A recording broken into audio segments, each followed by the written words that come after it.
Good evening, everybody. Welcome back to the Deconversionists with your hosts, Ellen Bondar, aka the Unraveler, and my co-host, Elliot Christopherson. Can we grieve a God who never existed?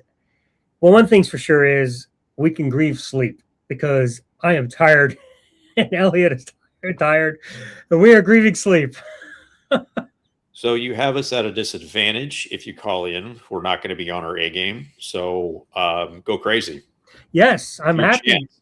I'm really hoping somebody calls in. Yes. If I can twist you into a pretzel verbally on no sleep last night, then you know you really suck. So now it's your chance. And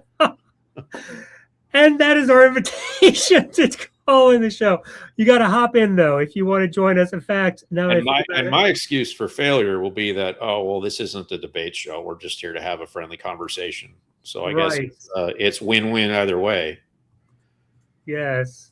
I am actually open room link. I am actually popping this in the chat right now. I forgot to do it. Here we go, y'all. The links are in, and they are being pinned as we speak.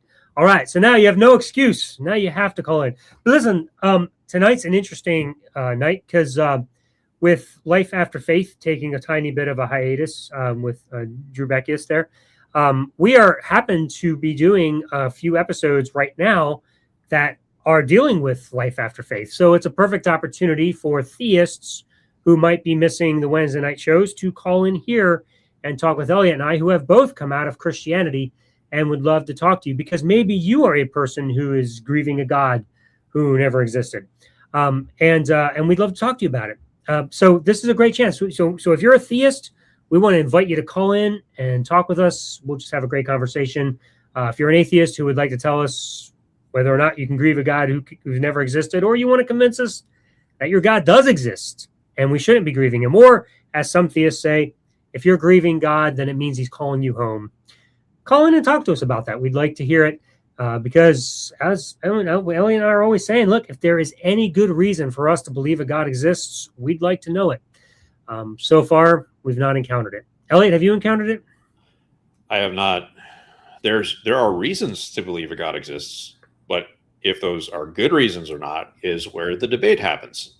Now, I believe I haven't found any good reasons, but I'm fully aware that there are many just regular old plain reasons to believe in a God. I'm just not convinced by any of them, and I find the counter arguments against the existence of a God far more convincing.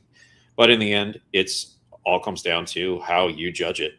So we want to know how you judge it, and then we can tell you whether you're judging it correctly or not using our own subjective judgment.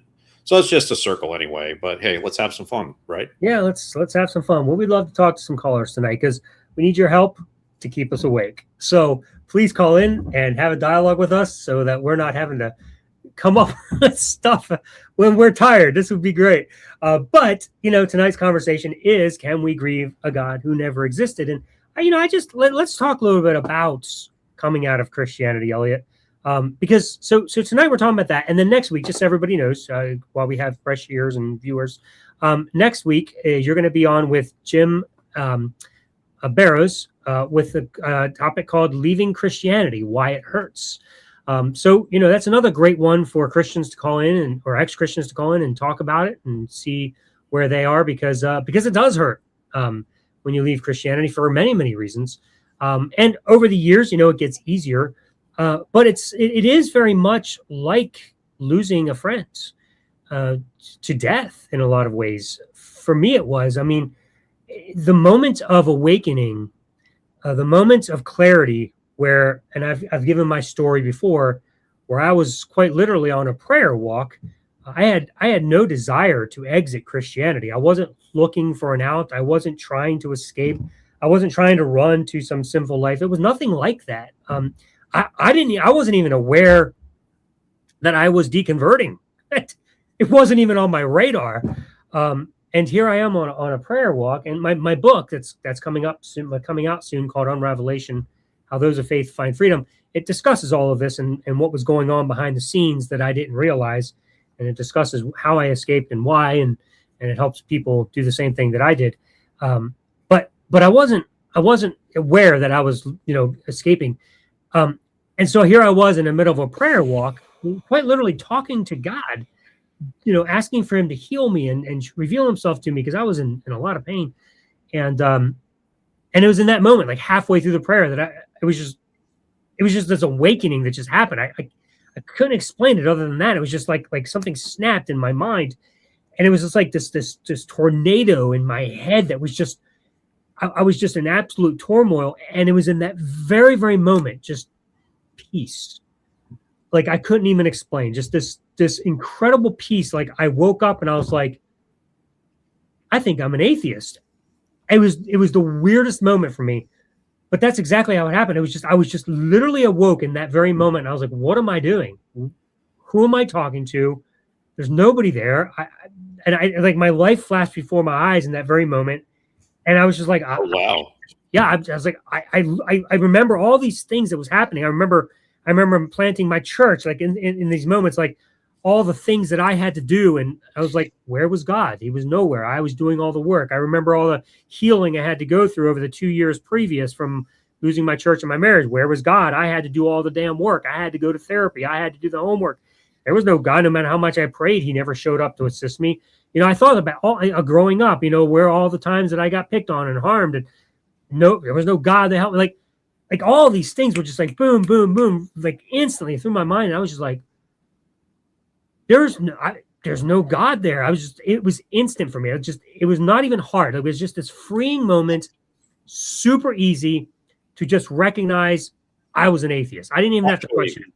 Actually, what really happened was that moment of enlightenment was the Holy Spirit giving up on you and pulling out and going back to heaven. Yes. And abandoning you to your sins because you just couldn't stop doubting, Ellen. Yes. The Holy Spirit was finally just gave up on you. Like, this guy's just not, he's a double-minded man and he's just not going to get there. So we're just going to leave him. And whoosh, the burden was lifted. Holy Spirit left you. And to be honest, Elliot, that may very well be what happened. I would love to have a Christian call in and help me understand what I did wrong, why the Holy Spirit pulled out in that moment, what changed, what was going on, what did I do? I would love to hear where I went wrong to make God suddenly, after 42 years of my life, just pull out and abandon me in that moment. I'd love to know it. Well, I could pretend to be that Christian for you. You could, I'm sure, but you probably wouldn't be as convincing. Well, I'm not sure any Christians I've talked to have been very convincing anyway. You might be more convincing now that I think about it. But anyway, like it was, maybe a fellow atheist will lead you back to the Lord. Maybe it's quite possible. But I mean, the reality is I am not convinced anymore that there is any naturalistic scientific evidence or empirical data to demonstrate a God. It's just not there. Right. Even Christians I talk to admit that there's nothing like that can demonstrate a God.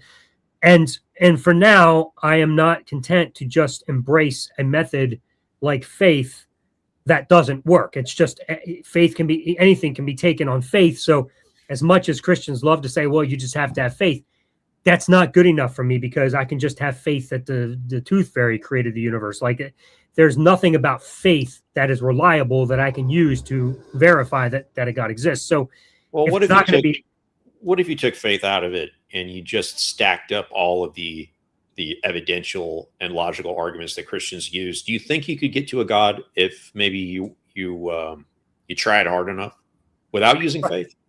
If I tried hard enough, no. Do you think it's even possible for a reasonable person to become convinced that a God exists based upon the common Christian arguments? No. And I've dealt with every single one of them in my book. I believe you've dealt with them all in your book. I've heard these. They've been around for thousands of years. There's just no grounds, no justification to conclude that a God exists based on empirical data. See, here's what the Christian does, and this is what I did. And this is partly, what my unraveling did. This is what I started to see, and without even realizing I was seeing it. This is what was happening behind the scenes. Is so as a Christian, you've already come to conclude that God exists and that you need Jesus by faith, right? That's where it starts. And the faith is a brainwashing tactic that takes place while you're growing up, especially if you're raised in the Christian in the church. But I'm convinced that everybody who becomes a Christian, typically that's the way it happens. Like, even if you aren't a Christian growing up, you're inundated with God. We've talked about this hundreds of times. I don't need to reiterate it, but you're inundated with God. And so, when a time of trouble, tension, or transition happens, you just cry out to God because you're hurting. You need something. That's what I was doing for the 2 years that I was in pain after my divorce and losing my church and everything. I was begging God. I just wanted healing, and I thought he was the only one that would be there for me, because that's what you're taught, everybody else might leave you, but God will never leave you. The Lord is always there for you. He will never break a bruised reed. He's always there.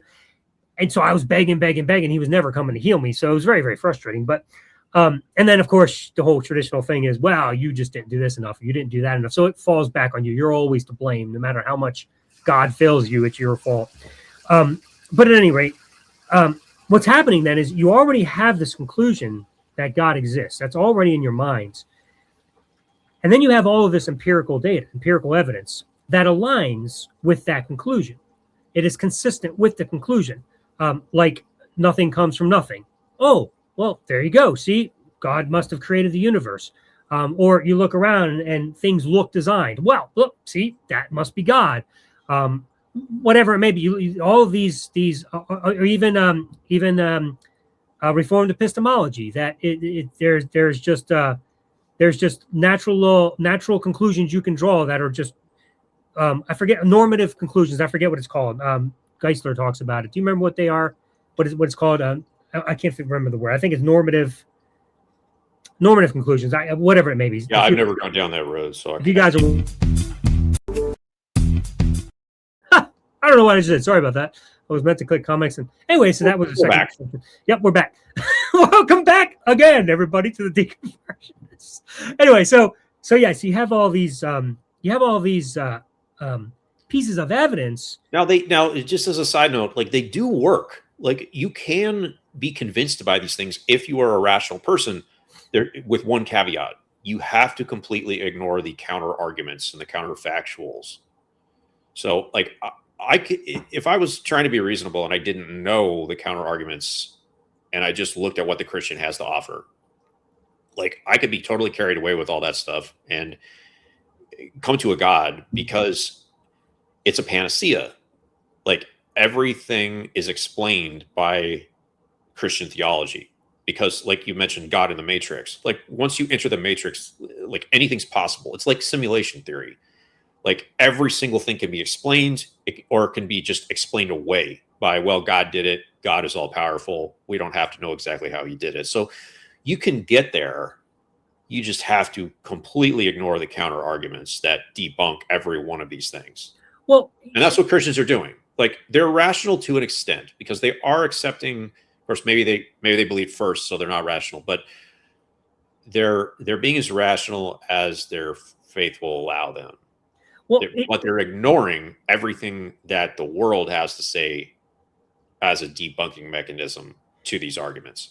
Well, it's more than it's not that it's irrational that a God might fit all of the data, because a God could be the answer, which is why, as an atheist, I don't sit around, or even an agnostic, I don't sit around saying, I know God doesn't exist. There's no such thing as God. It's impossible for God. I'm leaning that way because I don't see any good reason to conclude one does. But if I'm being honest, I can't just make that leap that a God definitely doesn't exist any more than somebody can or should make the leap that a God does exist based upon the evidence that we have. The problem is the evidence is inconclusive. The evidence we have only takes us so far, and it doesn't allow us to draw a conclusion yet. It allows us only to say, wow, this is all very interesting, but to be honest, we don't know. Like, that's the only conclusion we can honestly draw at this point. So the theist, in order for them to say, oh, look at all the evidence, it points to God. No, all the evidence might point to God. That is significantly different. So you have to have already drawn the conclusion in order for you to say something like, all the evidence definitely points to God, because the fact is, it doesn't. It aligns with the theory that God exists. It's consistent with it, but it's also consistent with the flying spaghetti monster. And that's the problem. There's no conclusive evidence to point to any one thing yet. or even that the universe had to have a cause. We just don't know. You're giving counter arguments immediately, and my point was, if you just ignore those counter arguments, then the Christian arguments look perfectly rational. I guess, yeah. I mean, I guess your point is taken. I guess the only thing I'm saying is we shouldn't need counter arguments. It's absurd that a conclusion has been drawn that a God exists, is the only point I'm making. The counter arguments are unnecessary. It's absurd that we are even trying to having to persuade people not to believe something they have no good reason to draw a conclusion to believe. You know what I'm saying? Yeah, but logic and rationality are very tricky, and everybody thinks they're being rational at all times. Well, that's true. Or they would stop doing what they're doing, and they would try to be more rational. That's true. And you have to put in a lot of work to understand how you are suffering from a bias or committing a logical fallacy. And most people just don't know how to do that, because I think if you just asked a random person on the street, what is the definition of a logical fallacy? I don't think they would have any clue at all. But they believe themselves to be perfectly rational, and then they'll give you reasons for believing things. They just don't understand because they haven't been presented with counterfactuals. Right. Well, the bottom line is, when you're brainwashed, it doesn't make you irrational. It just makes you believe things that you have been taught to question. Right. And when you actually present them with the counter arguments, then you have a new problem. And it's not them being irrational, it's their defense mechanisms. And I think that the automatic psychological defense mechanisms are probably the largest thing keeping Christians within the faith. They're the biggest hurdle to get past. They get activated automatically, and you cannot deactivate them because they're there for it as a survival mechanism. So you have an impossible task ahead of you if you're trying to break through with counter arguments. So it's like a couple different levels you're dealing with. The first level is just they're ignorant of their position because they've never encountered counter arguments. And then the second level is when you actually hit them with them, they lock down. And if we could figure out how to get past that lockdown, then our task would be very easy. All we have to do is present counter arguments. They would realize they're wrong, and then they would stop believing. But that is the trick. Alternatively, another method of approach, this is the one I like to use with the Unravelation method, is to help them see that they're using faith, help them to get them to stop using faith even for a moment, and they'll realize that they have no good reasons to actually believe what they believe, because if you're using faith, I define faith as a method of drawing conclusions without sufficient justification. So if you don't use faith to draw your conclusion, you'll realize that the gap you're closing with faith can no longer be closed, because the only thing closing that gap is faith. So without faith, you're like, oh shit, I don't have any good reason to leap over here. That both work, both take time. Unfortunately, neither one of them seems to be the clincher that just saves the day on the same day you talk to people. It's a process either way you go. So I've chosen to take the Unravelation method. Right. To get them to, in your process, to get them to admit that faith is a bad path to truth, you are going to have to fight them on every single argument until they abandon them all and just fall back on faith itself. And then you can target faith. So I don't think so. No, I think you just attack faith. Like without faith, all the arguments just instantly fall because they're all reliant on faith.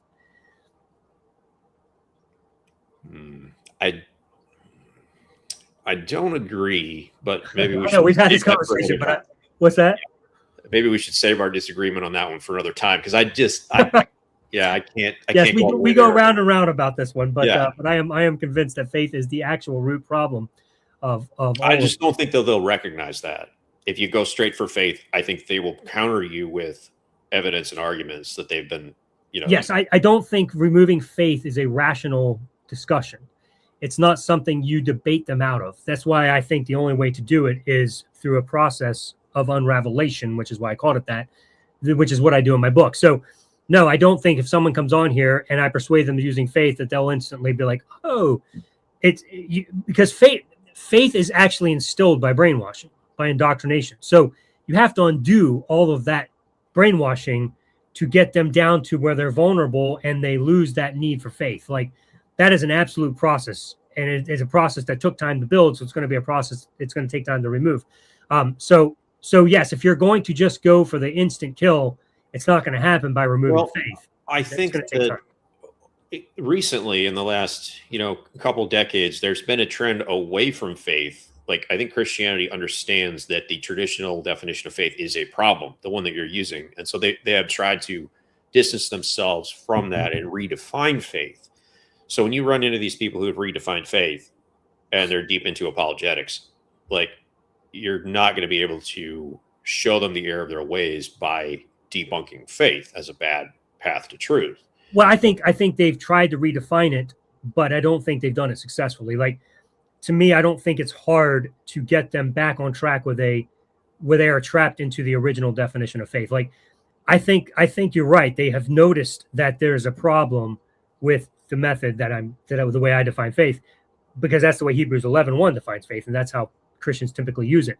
So they see that's problem because it's absurd to use faith to draw a conclusion. So they try to redefine it and make it sound like, no, it's confidence and evidence and all this and that. But after you get them to a point where they realize, what confidence itself, even if you define faith as confidence, even confidence is not a reliable method for determining truth. Confidence is not a method at all for determining truth. That makes no sense. But people use it as a method, and they don't even realize they're using it as a method because they think that that's a better definition of faith. So you can do it, but again, it takes some unraveling. It takes some time to get their minds removed from this idea that faith is a virtue, and that is not easy, because if you think faith is a virtue, you're going to hold on to that with all your might, and you'll twist and turn and redefine it in every which way you can to try to make it sensical. Because Let's face it, like, if you had evidence, if you had empirical evidence, you wouldn't need faith for the conclusion. It's just unnecessary. Right. So faith is absolutely different from evidence, no matter how much they try to equate them. So it takes some time to get them to see that, but it can be done. And in my opinion, that's the primary and best way to get the whole religion to just dissolve in somebody's mind and get them to leave the faith. At least that's the way it worked for me, unbeknownst to me at the time. But as I look back on my life, I realized that was what was happening. But yeah, the way I like to put it, which works for your method, is if I need to get from 0 to 100. 100 is I believe the gospel. I'm a Christian. How am I going to get there? How am I going to bridge that gap? Because I got to fill in that percentage. So if I fill this part all the way up to like maybe 90% with evidence and arguments that I believe are solid evidence and arguments, and now I just have to bridge that last 10%, because I can't know for sure there's a God, even with all this evidence and arguments. So that last 10%, I got to use faith. So I make that last jump with faith.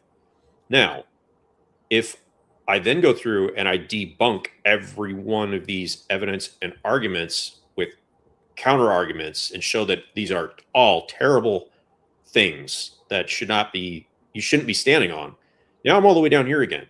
Now I have to bridge 100% with faith. Like, then can you do it? Is it reasonable? Of course it's not. Like, you have to bridge the gap at least part way before you can make the faith jump. So just knock down everything they're standing on, and now you got to go from 0 to 100. And I don't think anybody can logically do that. But see, I think that's exactly. You can do that with Christianity. You can do 0 to 100 with any other religion. But I think that's exactly what Christianity does. I think that's what every religion does. But they believe these are good things they're standing on. So I know they do. I know they do. But here's the problem. The problem is it's not those arguments that put them in faith in the first place. Those arguments were added later to solidify something they already believed. Apologetics does not convince someone to be a Christian. It just supports a belief you already have. So when you already have that faith, and I've actually seen this happen tons of times. I've watched so many of these call-in shows. I listen to them like daily as I drive around. And it is amazing to me to see how some of the best atheists debunk every one of the arguments that these Christians bring, and they bring their best ones. And they're like, by the end of it, they're like, have nothing to say. There's like no evidence whatsoever. And their conclusion is, well, I still believe God exists. Right.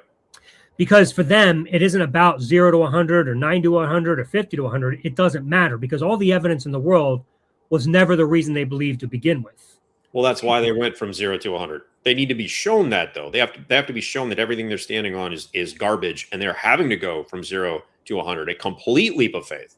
Sure, but I don't think, again, from what I've observed, the Christian who has not unraveled at all yet in their faith, no matter how many of the arguments you remove, they're still going to think there's arguments there. You just haven't looked at them yet.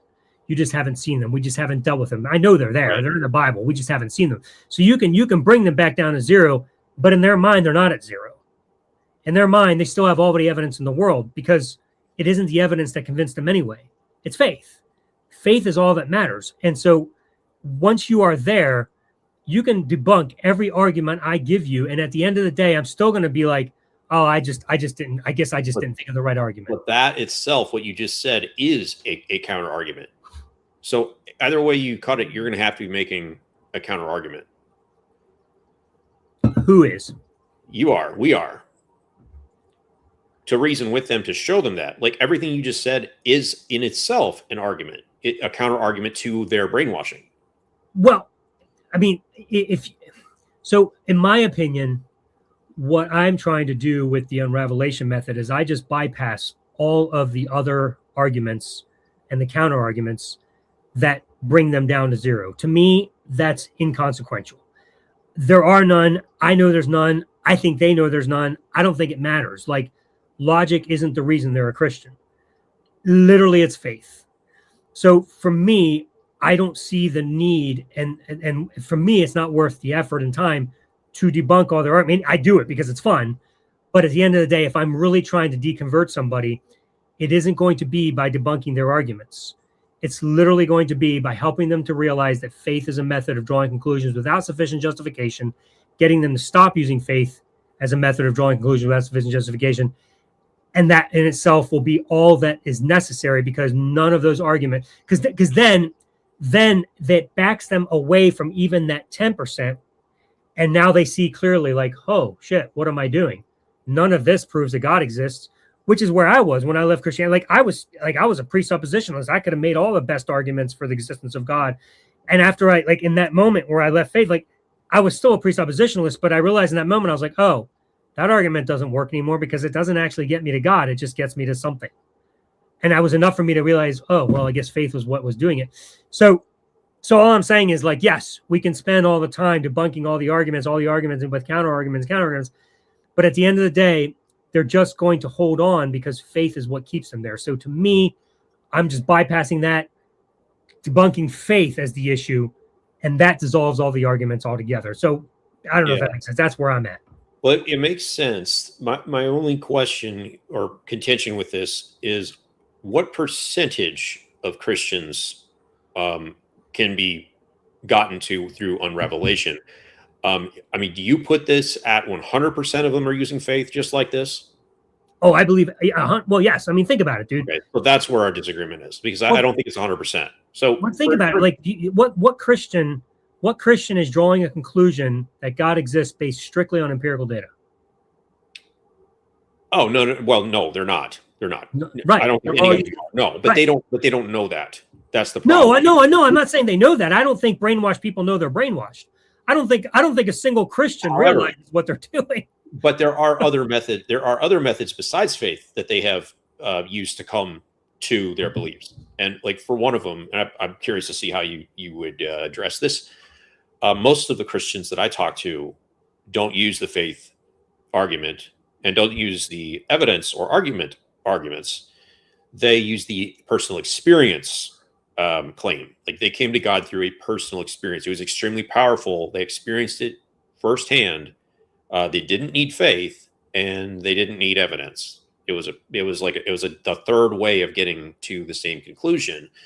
And for those people, it doesn't really matter how hard I hammer them with the method, like you're using faith and you shouldn't, it's a bad way to get to the truth. They're like, no, I experienced it. There's nothing you can say that will talk me out of something that I experienced. And I think they can be gotten to, but it takes a totally different process. so I don't think that their experience is what made them believe that God exists. Their experience was the piece of evidence that solidified the faith that they already had in God. So when you already have a conclusion God exists, you have to have something that undergirds it, something that makes it real to you, because you get to a point, like when you first become a Christian, it's all fine and good. It's like, oh yeah, I believe, and it's all exciting. You just have faith, and that's all that matters. But after a while, you start wondering, why am I believing this? Like, I'm praying, nobody's answering. You start to question, right? But you know that, but something inside you says, I know this is real. Obviously, I'm gonna look around you. Everybody else believes it, because birds of a feather flock together. So you look for reasons to undergird it. For some people, like myself, who are more empirically minded, they look for good apologetic arguments, right? But there's a reason the Reformed epistemological argument came about. It's for the feelers. It's for those people who are looking for an experience to undergird their system that says the Holy Spirit speaks to you, the Holy Spirit works through you.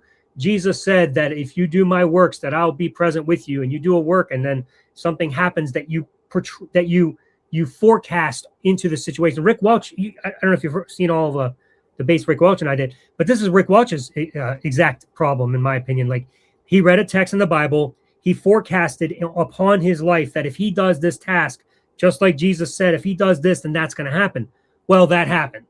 And that was all he needed. For him, it's like, I know for sure God exists because A equaled B, even though A never equals B. But for him, A equaled B because that's what the text said. So there isn't any amount of convincing him that the experience was insufficient, because faith is what's driving him. When I ask him, Rick, do you think that there are other potential explanations for what happened in your experience? Or I forget, I think he prayed for something, and then God gave the person a car or gave him the money to help somebody. I forget what the exact situation was. Something like that happened. And I hear these testimonies all the time. I did this happened, and I prayed, and I know it had to be God because, well, what else could it be, right? And I asked him, is there any other explanations? Oh, sure, it could be coincidence. Oh, sure, it could be energy. Oh, sure, lots of options. Well, why do you think it's God? I just have to believe it. He doesn't actually think the experience is what did it, because the experience, even in his mind, could be explained a lot of different ways. It's because he already had faith, and faith was solidified by the experience. So I'm still convinced that even trying to convince Rick that the experience could be explained any other way, that didn't work. And it won't work, because it's just the same as presenting an apologetic argument, except to a person who is a feeler.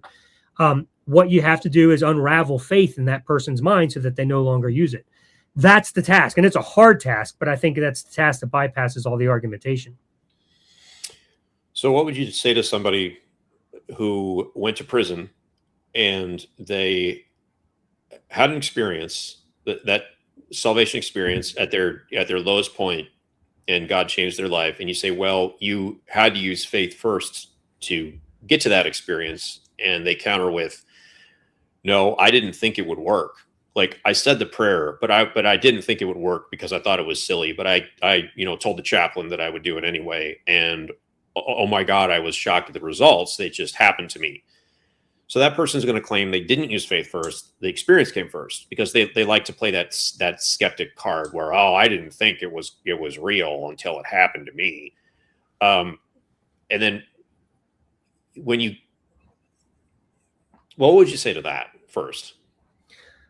Well, I'm not sure that I'd be able to convince that person in one conversation. Again, it would take me a process of removing faith, which is what I do in my book. And that's why I wrote the book, because I knew that it was going to be a process that you have to take someone through. It's a very methodical and long process that it takes, because you got to do it layer by layer. And it can be done live, but it takes a lot of conversations, which is why I like to do that on my Unraveler channel, have long conversations instead of just one debate. But the thing is that I know, even if they don't see it, that they already believe God exists. If they didn't, then they wouldn't have concluded from one experience that it had to just be God. Because people who use rational mind and empirical data those two in conjunction with one another, their first conclusion when something weird happens isn't, well, it must be a flying spaghetti monster, right? They also don't say it must be a god, or they don't even say it must be something supernatural. The only time you jump to that conclusion is if it's already embedded in you, when you're already convinced that there is something called the supernatural. If you'd have never heard of the supernatural, I can guarantee you would never have even thought that in your mind for any experience that happened. I would say that they could still get there even without the faith aspect, because they're primed to by whoever is leading them through this, because it often happens in these types of groups where it's a chaplain or it's AA, but they're always like in a place where they're ready to try anything, and so they try it. They're primed to it because their mentor has said this is going to be God, and perhaps these people just don't understand like basic processes of epistemology, so they come to that conclusion immediately. And then they hold the conclusion for so long that when you finally come and inform them that this is the wrong way to judge an experience, they aren't going to accept it because they're dug in. That's correct. But there was no faith ever required. No, but you see, that is faith. Like that's precisely what faith is. Faith, again, let me restate my definition. Faith is drawing a conclusion it's a method of drawing conclusions without sufficient justification. So they've already drawn a conclusion. That conclusion is embedded in them for whatever reason. They were brainwashed to think that. They were indoctrinated to think it. They were forecast that this was going to be the case. They were prepared for it, as you were saying. It's already what they're thinking. That's why when people get together in a gathering and like people start speaking in tongues, it's the Holy Spirit. Why? Because everybody in the room says it's the Holy Spirit. If you go someplace else that the Holy Spirit's never been heard of, that's not what their conclusion is going to be. It's going to be whatever. It's magic from Harry Potter, like whatever. Do you think faith is synonymous with delusion? No. It's synonymous with brainwashing. Yes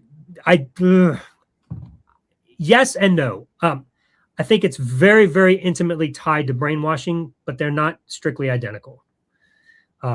So brainwashing is the cause of faith. So they're not strictly identical. So you can end faith by removing the brainwashing. So they're intimately tied together in such a way that it's almost impossible to separate them. So in that way, I can say they're synonymous, but they're not strictly identical ideas. So like my hypothesis that I'm working on is that, well, I've told you this before, these levels of belief. Like I have a true belief, like on an absolute true level, that I am here having a conversation with you through a webcam. That is as factual as I can get. It is a true belief.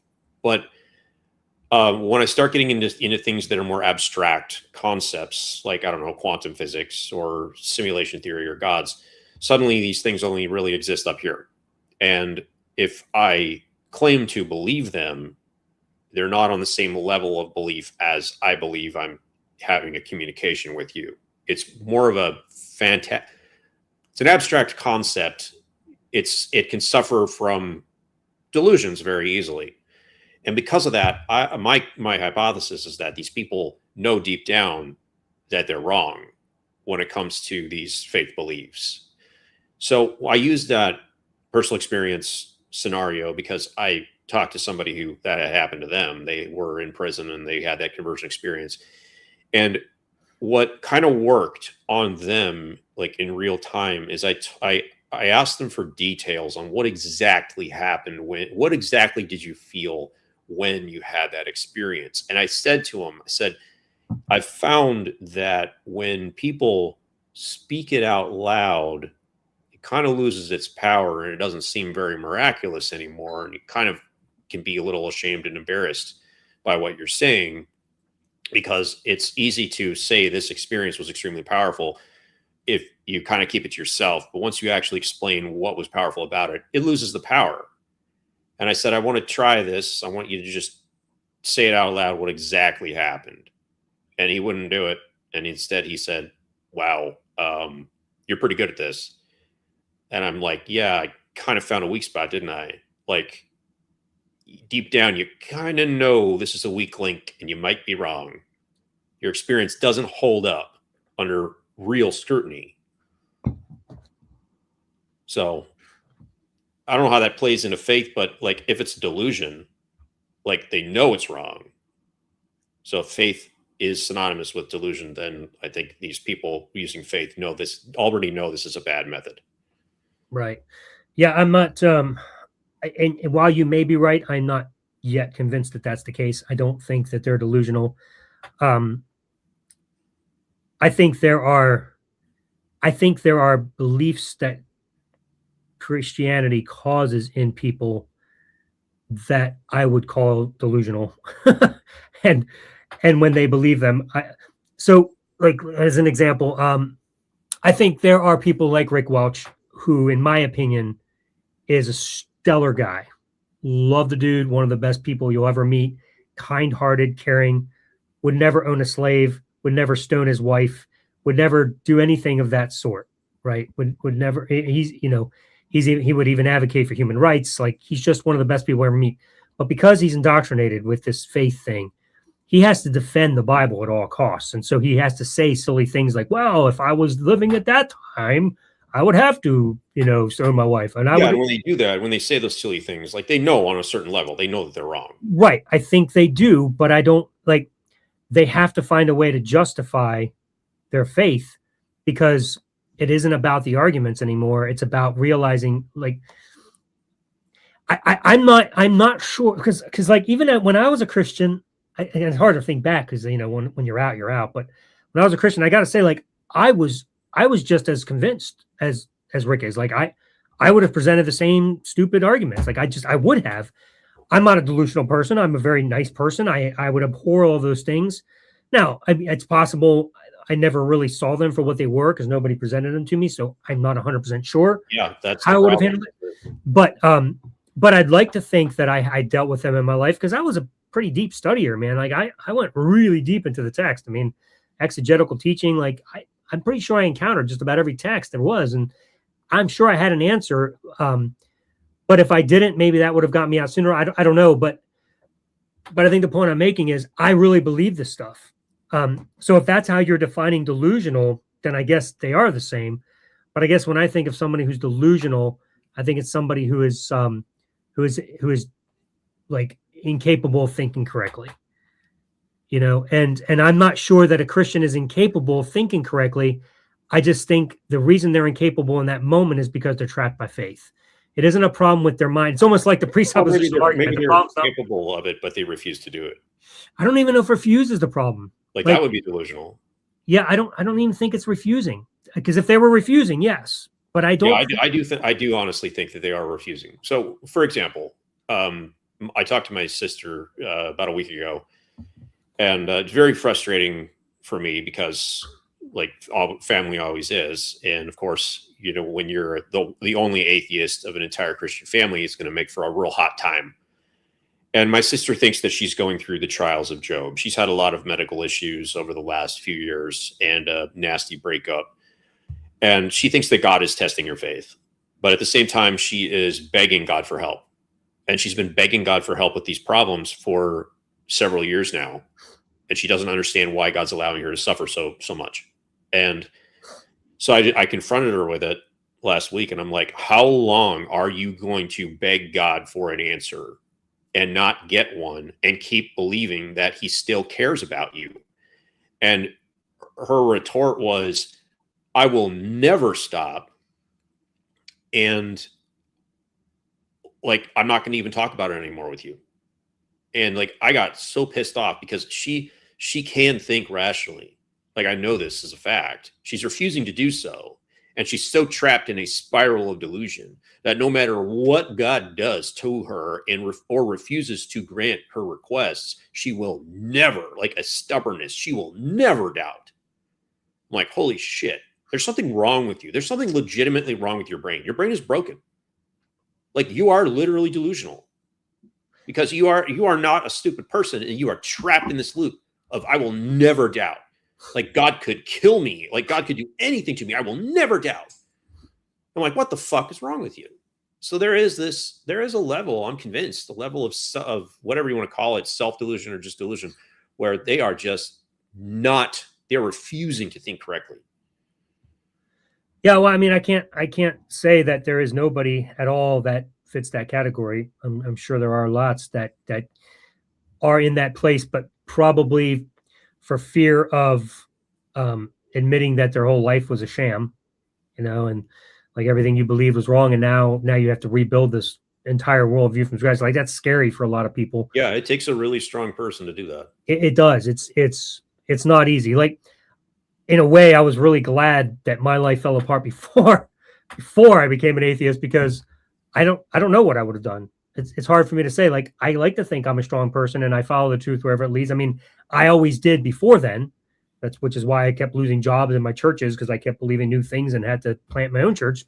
So I was always that guy. But boy, we got out somehow. I would like to think that all I had needed while I was a Christian was somebody like myself to come around and shock me out of my self-imposed delusion.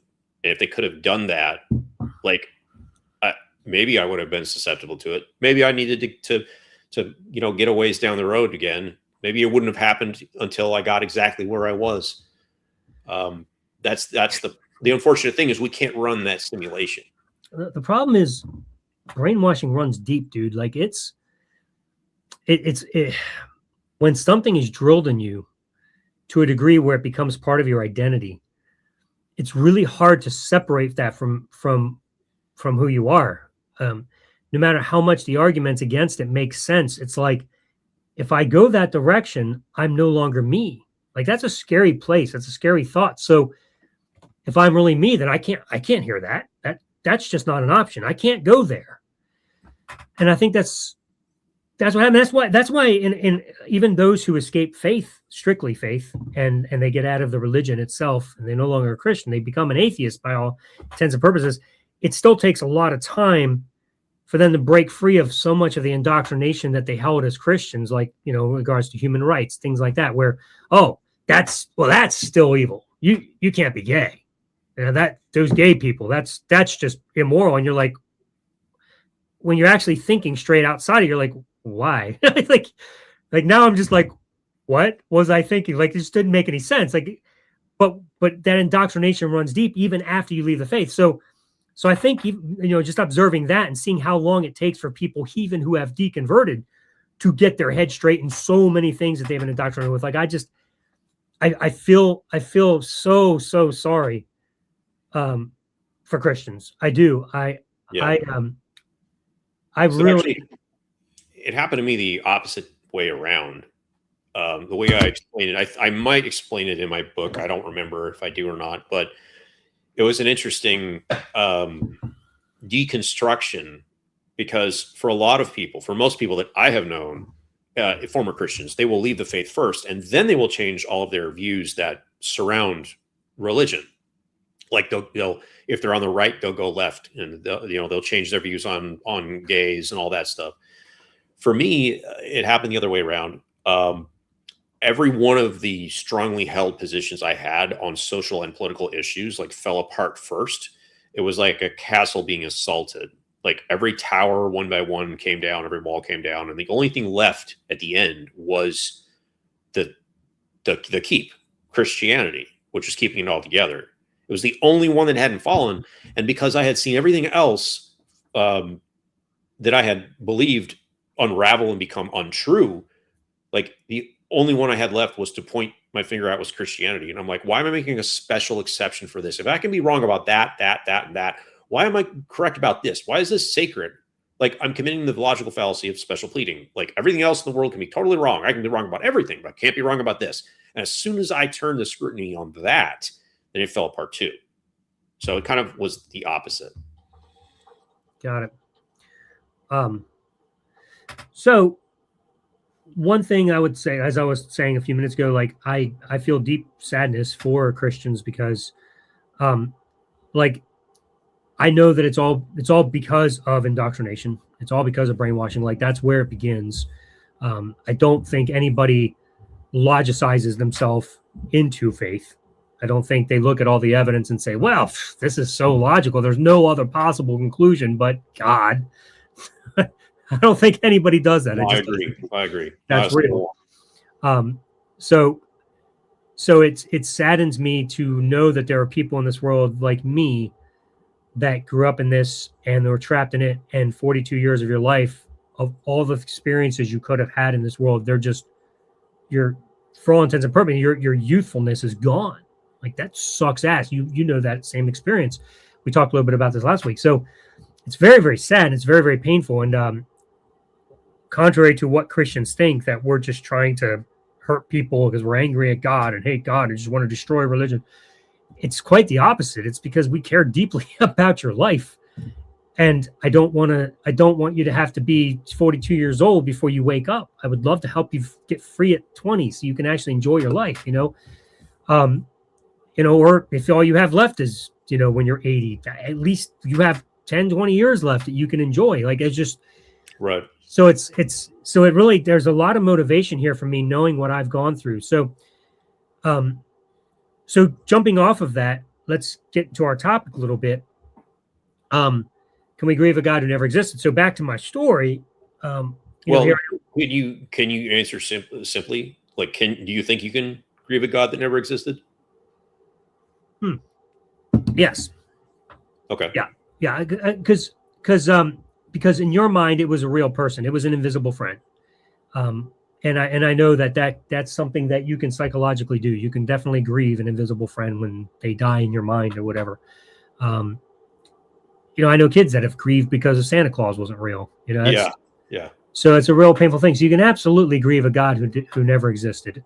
And unfortunately, that grief is deep and it's powerful and it's painful and it takes a long time to get through. Largely because even though, as I said, getting out of it was just easy. To me, it was like the snap of a finger. It was that moment and I was just done. Like, it didn't take a lot of convincing. It was just this aha moment. What am I doing? I'm an atheist. Done. Easy peasy, right? And that's what I think will happen. And once you unravel the faith in anybody's life, that they were brainwashed to have. Like, if you can do that successfully, which I've really worked hard to achieve in my book, if you can do that successfully, you'll just wake up and that part's easy.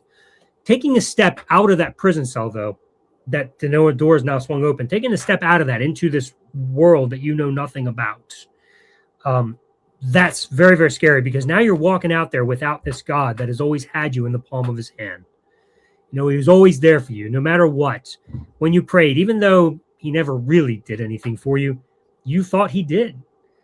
And for me, and especially for me, like I was of the Reformed ilk in Christianity, where the Calvinist Reformed ilk, where I believed God was sovereign over everything, like to the degree of what color socks I put on in the morning, because that would have an impact on maybe evangelism. If I'm walking down the street, if I have red socks on, someone who likes blue socks might not say hi to me. So then, so everything was definitely sovereignly ordained.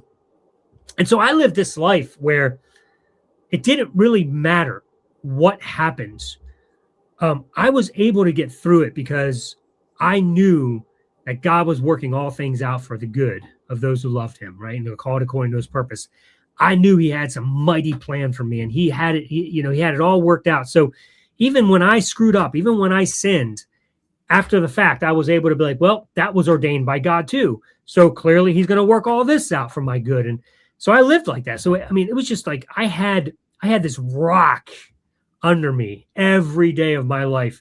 And I really lived like that. So, from time to time, I would, lack faith a little bit and get stressed or, worry about stuff. But for the most part, I was a pretty steady, strong guy. When things go wrong, I was just like, hey, we got this. No big deal. God will provide, Man, leaving that's scary, dude, especially when you are taught your whole life and then continue to feed it to yourself through your own doctrine, especially me as a Calvinist Reformed, that you don't have the capacity to do that for yourself. You're worthless. You're a sinner. You can't do this. You need Jesus, because without him, but for the grace of God, there go I, right? So I'd be an utterly useless piece of manure without Jesus. So here I am taking my first step into the world without Jesus, and I'm like empty inside.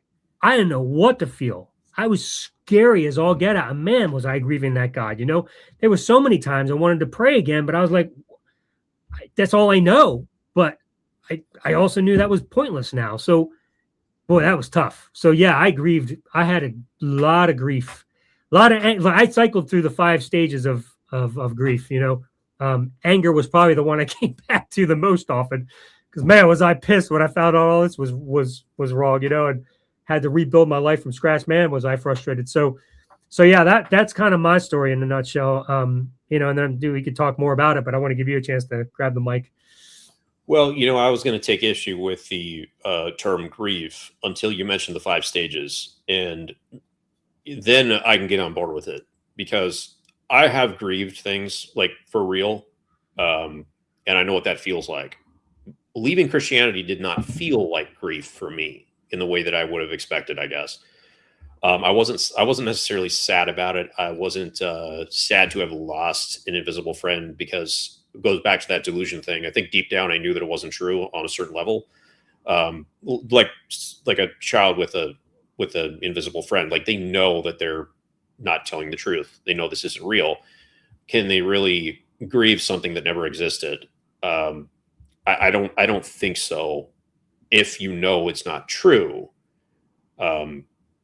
because for one thing, that child can simply bring their visible friend back anytime they want, because it's a conjuration of their own imagination. So no, if I'm being honest, I didn't grieve the friend in the clouds that I lost, but I was angry and depressed and scared and all those other things that you mentioned.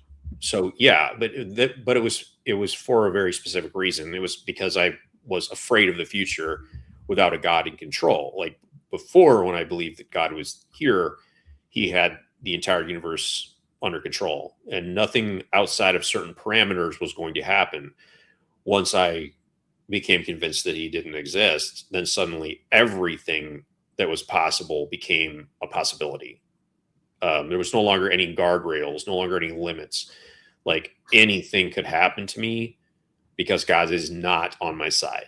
Like he's not there looking out for me in the end. He does not have my best interests at heart, because he does not exist. Therefore, anything can happen to me or to the world. And that was a very scary thing to accept. So I guess you could label that grief if you're going through the 5 or 7 stages. I just didn't feel grief in the same way that I did like when my dad died. Very different. Like my dad was a real person. I knew him personally. The God was a figment of my imagination. He never talked back. Him simply going away didn't really mean anything to me necessarily. The anger came from the fact that I was lied to. Very angry that I was lied to. And I understand that the people that were lying were telling lies, not necessarily lying. Lying means that you know you're telling a lie. Simply telling a lie just means you're repeating something that's not true, whether you believe it or not. I know those people were simply telling lies, not necessarily lying with the guilt aspect, but I was still pissed. And I like to say, because I don't believe in free will, I understand that they didn't have the free will to know any better, but that also means I don't have the free will to forgive them for it. So it all balances out. So I was pretty pissed. So I went through the anger and I went through the depression. So yeah, I guess I did grieve a God that never existed. Sure. If you think of it in the 5 stages of grief format, then yeah, I think everybody does to some degree or another. You know, I even went through the bargaining stage. You know, I can tell you, like, another element that was really hard for me that I grieved was feeling like I was super intelligent and knew things. Like, well, as a Christian, as a pastor especially, man, I knew my shit.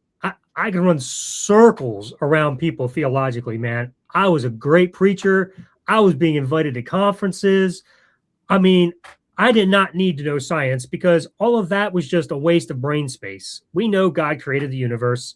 All this evolution garbage, we don't need that. That's just, I don't know what they're making up there or what the people are getting paid to make up, right? I just knew I was right. And I had such a strong knowledge of things. And when I would talk, I would have people be like, whoa, so many big words, man. How do you know so much? Right. And then I leave Christianity. I'm like, the hell? I don't know anything. I like literally know nothing, man. I'm so frustrated because all I knew was the Christian worldview, and I knew that well. But once you step outside of it and you're no longer in it, you're like, well, all of that was useless. I have a bunch of this wasted brain stuff now that I don't even use. Sure, and it's one of the things I get to do in these shows is I actually get to sometimes once in a while sound smart because I can talk Bible, but like even then it's been so long since I've studied it, I forgot so much of that now I even look stupid doing that half the time. So it's like I'm in this no man's land trying to rebuild a life where I'm trying to educate myself to know reality because I just shut my mind off to it. Boy, so I definitely miss being ignorant, and ignorance being bliss. And here I am now, and I'm like, wow, man, there's so much. Yeah. Yeah. The way I explained it in my book is that it's like being trapped inside of a log cabin, and the real world is outside and it's huge. And every once in a while you might peek out the curtain and you don't like what you see and you think that it's wrong. And so you stay inside this log cabin, and that's your entire world. Like everything that you know about the world is there, and it's the truth. Like that is the universe. And leaving Christianity is like opening the door to that log cabin and walking out, and all of a sudden the entire world, the entire forest just opens up all around you. And you suddenly realize that like everything out there was real and far bigger than anything that you had inside. Yep. And you have to relearn reality itself, because this four walls is no longer your universe. Now the real universe is your universe. And it's like being reborn, which is ironic because Christians claim that, they're born again as a new man. Right. But they don't know what the fuck they're talking about. Right. Being reborn as a new man is leaving religion, because you don't know, up to that point you can claim, I'm a new man in Christ. Oh, the old man is behind me. But did you really experience that? Or was Christianity all you ever knew? And you just had this delusion that you had become a changed person at some point. Like, you were a teenager that snuck out at night, maybe had a beer on the weekend, right. God forbid premarital sex or something. And then you get saved, and you're like, that evil me, that old man I'm leaving behind. I was such a bad person. Right. You have no idea what being reborn means until you have left a religion in adulthood, and you have realized, you've had the shock value of realizing that reality in its truest form is now for the first time available to you. Yeah. That's like people, that's one of the hardest things about talking to people who have genuine, real, like massive conversion testimonies, where they, like Mike Mayano, you saw that debate where he was in jail, and then he finds Jesus. Like, that's dramatic. So yeah, people like that, it's really hard to convince that, what do you mean by reborn? To them, they were reborn. They can totally have this massive life change. But by and large, you're right. It's not typical. Most of the time, it's just, you grew up in church and you just use this verse because it sounds pretty. Yeah, no, for sure. Well, if you're watching, we will encourage you to call in, whether you're a theist or an atheist, doesn't matter. We would love you to call in. And yes, I typically just use those two because you're either A or non-A. A lot of people don't like to be called an atheist when they leave theism. But if you're not convinced there is a God, you are by definition an atheist. So it's not easy to swallow when you've thought that this was a bad word your whole life. But hey, the faster people embrace it, the faster we can move on with our lives. You can be a non-Christian theist. That work. Maybe that's a middle ground for you. You'd still be a theist, though. Right. But we have this maybe false dichotomy most of the time that you're either a Christian or an atheist. But you can believe in a God and not be a Christian. I mean, we'll partially accept you. That's true. You can be a theist and not be a Christian. That is true. Yes. Yeah. Yes, but then you're just basically a theist. Yeah, and then you'll have to explain everything about your God. And right. If it fits the Christian God, then why are you not a Christian? So it gets tricky quick. Yeah. There was something I was gonna say as you were talking, and it's slipped my mind, unfortunately.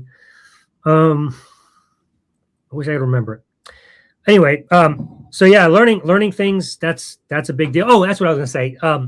The Eastern Orthodox position, they're one of the most difficult to debate with because when you speak of the devil and he shows up, do you really want to invite Eastern Orthodox to suddenly crash the stream by summoning them through magic words? well, I don't mind talking to them any, like, I know you don't like talking to them, but I don't mind, again, because to me, I bypass all the arguments and go right to faith. I think that's the real root of the issue. So for the Eastern Orthodox, to tie into your log cabin analogy, they had the three legs to the stool: scripture, tradition, and the church, right? And so those are the three legs of the stool, and so it provides a great foundation for that stool. The problem is it provides a great foundation for only that stool. And so when you're already in the log cabin, so to speak, in on that stool, these three legs are the only thing you're using in life, and you filter everything through those three legs because that's what faith does. You're convinced God exists because, well, look, these three legs support that. So again, it's just an apologetic argument that supports what you already believe. It definitely requires faith to close that gap, no matter whether you have 3 legs or 10 legs. It's all the same thing. So they have those legs. So yes, that's one of the reasons why it's hard to debate with them, because if you're going to argue about the Christian worldview, well, it supports the Christian worldview very well, and probably the best version of Christianity, if you're going to argue which version would stand out the most, because they've got the most history on their side, they've got the church on their side, they've got scripture on their side. So it's like, okay, they probably have a pretty solid argument that they're the most realistic and best version of Christianity. Now, if you're just using scripture, sola scriptura, then I would argue the full preterism, whatever. But if you're going to argue Christianity in general, they have the most oomph behind them, if you will.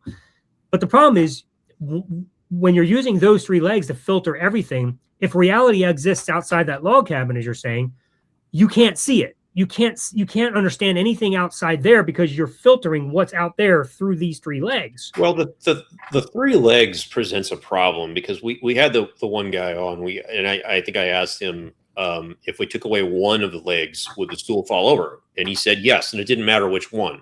-1, it's gone. So they have 3 weak points instead of just one. Like, if you are only sola scriptura, you only have one leg. So it doesn't seem as stable, but we're not dealing with the laws of physics here. 3 means 3 targets, and it's far easier to take down one of those 3 than it is to take down the single one. I mean, I have a better chance at removing one than I have concentrating on just one. Sure, if that makes sense. Sure. To me, the 3-legged argument is no different than the cumulative apologetic. Like, it's the same thing as piling a bunch of arguments that have no weight to them and then saying they have weight. Like, all of them amount to 0, but if you put them all together, 5 or 7 or 10 times 0 is still 0.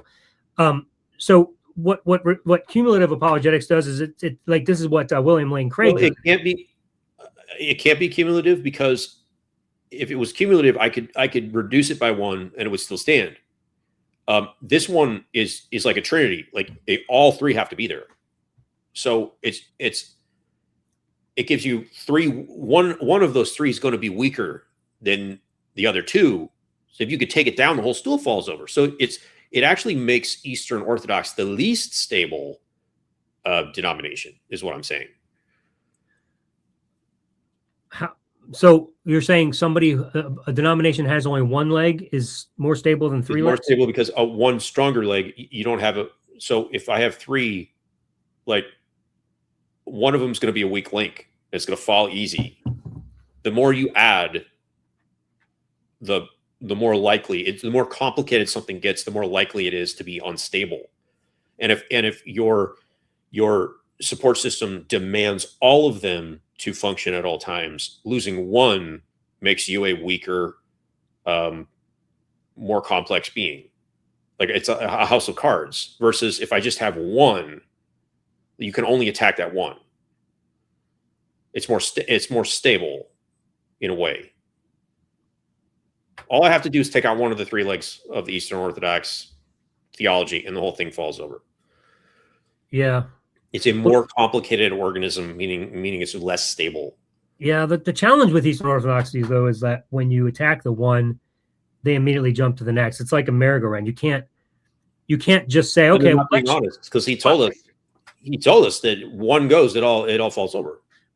Well, yes, but that's why they can't stay on one. Like, if you say, well, let's just talk about one, you can't do that. Like, as soon as you start talking, they'll jump to another one, and they'll jump to the other one, like, because they all reinforce each other. So there's never an opportunity in talking to an Eastern Orthodox person. There's no chance of just talking about one. They won't let you, because when there's no answer in Scripture, that leg doesn't fall because, well, let's jump to this leg. The church tells us the answer to that, and we just trust the church. And history tells us the church is right. So this verse must have an explanation. So you end up basically talking to a presuppositionalist who's exactly right, wrong, and that's why I just don't talk to them. I don't want to talk to an Eastern Orthodox. I agree 100%, which is why exactly what they're going to bring, and I'm not interested. I agree 100%, which is why I don't actually feel the need to talk about the three legs at all. I bypass it altogether and go straight to faith. Well, it was telling that when we asked one of the Eastern Orthodox guys we've had on, we asked him, if I removed one of those, would you still be a Christian? He's like, no, I wouldn't. It would fall over. I'm like, okay, well, then you're living in a house of cards. Right. I only have to take out one. Like, you're a less stable entity. Right. But again, the problem there lies that their faith says all three of them are supporting each other, and none of them can be taken down. So it sounds nice to say, well, if one goes, then all of it goes. But you can't take just one down. It's impossible, because you just jump to the other one. One answers any of the problems the other one has. So you're absolutely right that it's useless to talk about that with them. You can't get anywhere, because they would just presuppose that their three legs are right. But that's what I was saying, though, is like, if you just focus on what their three legs support, then all you have is support for the Christian worldview. If reality exists outside the Christian worldview, then those three legs are useless to what is taking place outside that log cabin, as you said. And unfortunately, you can't examine what's taking place in reality, because it's being filtered through what's taking place in your worldview. And it's impossible to have this discussion, which is why I understand why you don't like having it. And typically having it on a forum like this doesn't typically go very far, because you only have so much time. And you're right. It's next to impossible to get somebody to where I want to get them in one show. So I totally understand. What's that? I'll give them credit on this. It has forced me to come up with or create more complex arguments to counter what they bring. So there has been a positive aspect to it. Yep. No, absolutely. So anyway, I'm hoping that somebody will call in tonight. If not, then I guess we're going to end here pretty soon. Maybe give it a few more minutes. But we'd love to talk to somebody tonight. I was kind of hoping to. Whether you're a theist or an atheist, it would be nice to talk to somebody and just discuss whether or not, or anything we're discussing tonight. We kind of gone all over the place, but can you grieve a God who never existed? Maybe you just want to share your story. We'd love to hear it. I shared mine. Elliot, you talked a little bit about yours. Yeah. About grieving. The grieving process was mostly anger for you. And I admit mostly anger for me too. And beyond just grieving the God, as I said earlier, it's grieving the whole life that you lost. Grieving the life that you didn't get to live. Now, granted, I'm not going to say my whole life was miserable. I had good times too. I mean, I had a decent life. I enjoyed many, many memories. So there was a lot of good things that happened too. But boy, if I could relive it, I certainly would make different decisions. Yeah. That often is directly hitched to your parents, because most of us, we had to get into our adulthood before we could break away, because we had that foundation that was formed early and often. And it prevented a lot of things from taking place. You don't really break free of your parents until you're like into adulthood, like a good ways. If you think about it, your first opportunity to leave is 18, and then you're an adult, and then usually you go to college, but you still have this strong link back home because you only just left. So by the time your good years are over, where you could have been living a different life outside of religion, you're almost certainly still a Christian that entire time. because you haven't distanced yourself enough from the very first support system. Unfortunately, most Christians then go on to get a secondary support system that keeps them in the faith for even longer. And that's why, Ellen, you didn't make it out till you were what, in your late 40s or 50s? 42 years old. Okay. Yeah, and I didn't make it out till I was 35. So we got out deep into adulthood, and our opportunities for living a different life had greatly diminished. So we would need a time machine. Yeah. Well, and I also, there was a lot of things that I can honestly say, like if I wasn't indoctrinated and wasn't forced to go to church and use certain language and Christianese and be careful how I dressed and had all these rules put upon me about what a Christian does, I might have been a different person. Like, who knows what I could have become? The formidable years, I was completely and utterly taught who I was instead of becoming who I wanted to be. We got Kelly in the room. Kelly, welcome. Hey, welcome to the show. Hey, hi. Hi, glad Kelly. to have you. Hi, everybody. Hi, yeah. Welcome. I don't even know you folks' names. I'm so sorry. I can barely see you on my little screen here. But the gentleman there in the green, it was so funny. I accidentally dropped my phone, and all of a sudden this voice talks, and it was just when you were just talking about the deep grief and such. And I'm going, hey, wait a minute. So I've only been listening to you for a few minutes. So that's all right. We're glad to have you. Kelly, are you a theist or an atheist? I am an atheist, but it's very, very difficult for me to say that. And it feels like I'm lying when I say it. I still am at a place where I will not make this big statement about denying the Holy Spirit and all this stuff. So, I just want to be honest with, just really not sure what I'd be classified as, but I call myself an atheist, kind of, but it's so uncomfortable to say that. No, that's fair. That's fair. I was raised in a culture where atheism was like this evil word, like you can't be an atheist, right? So I get that.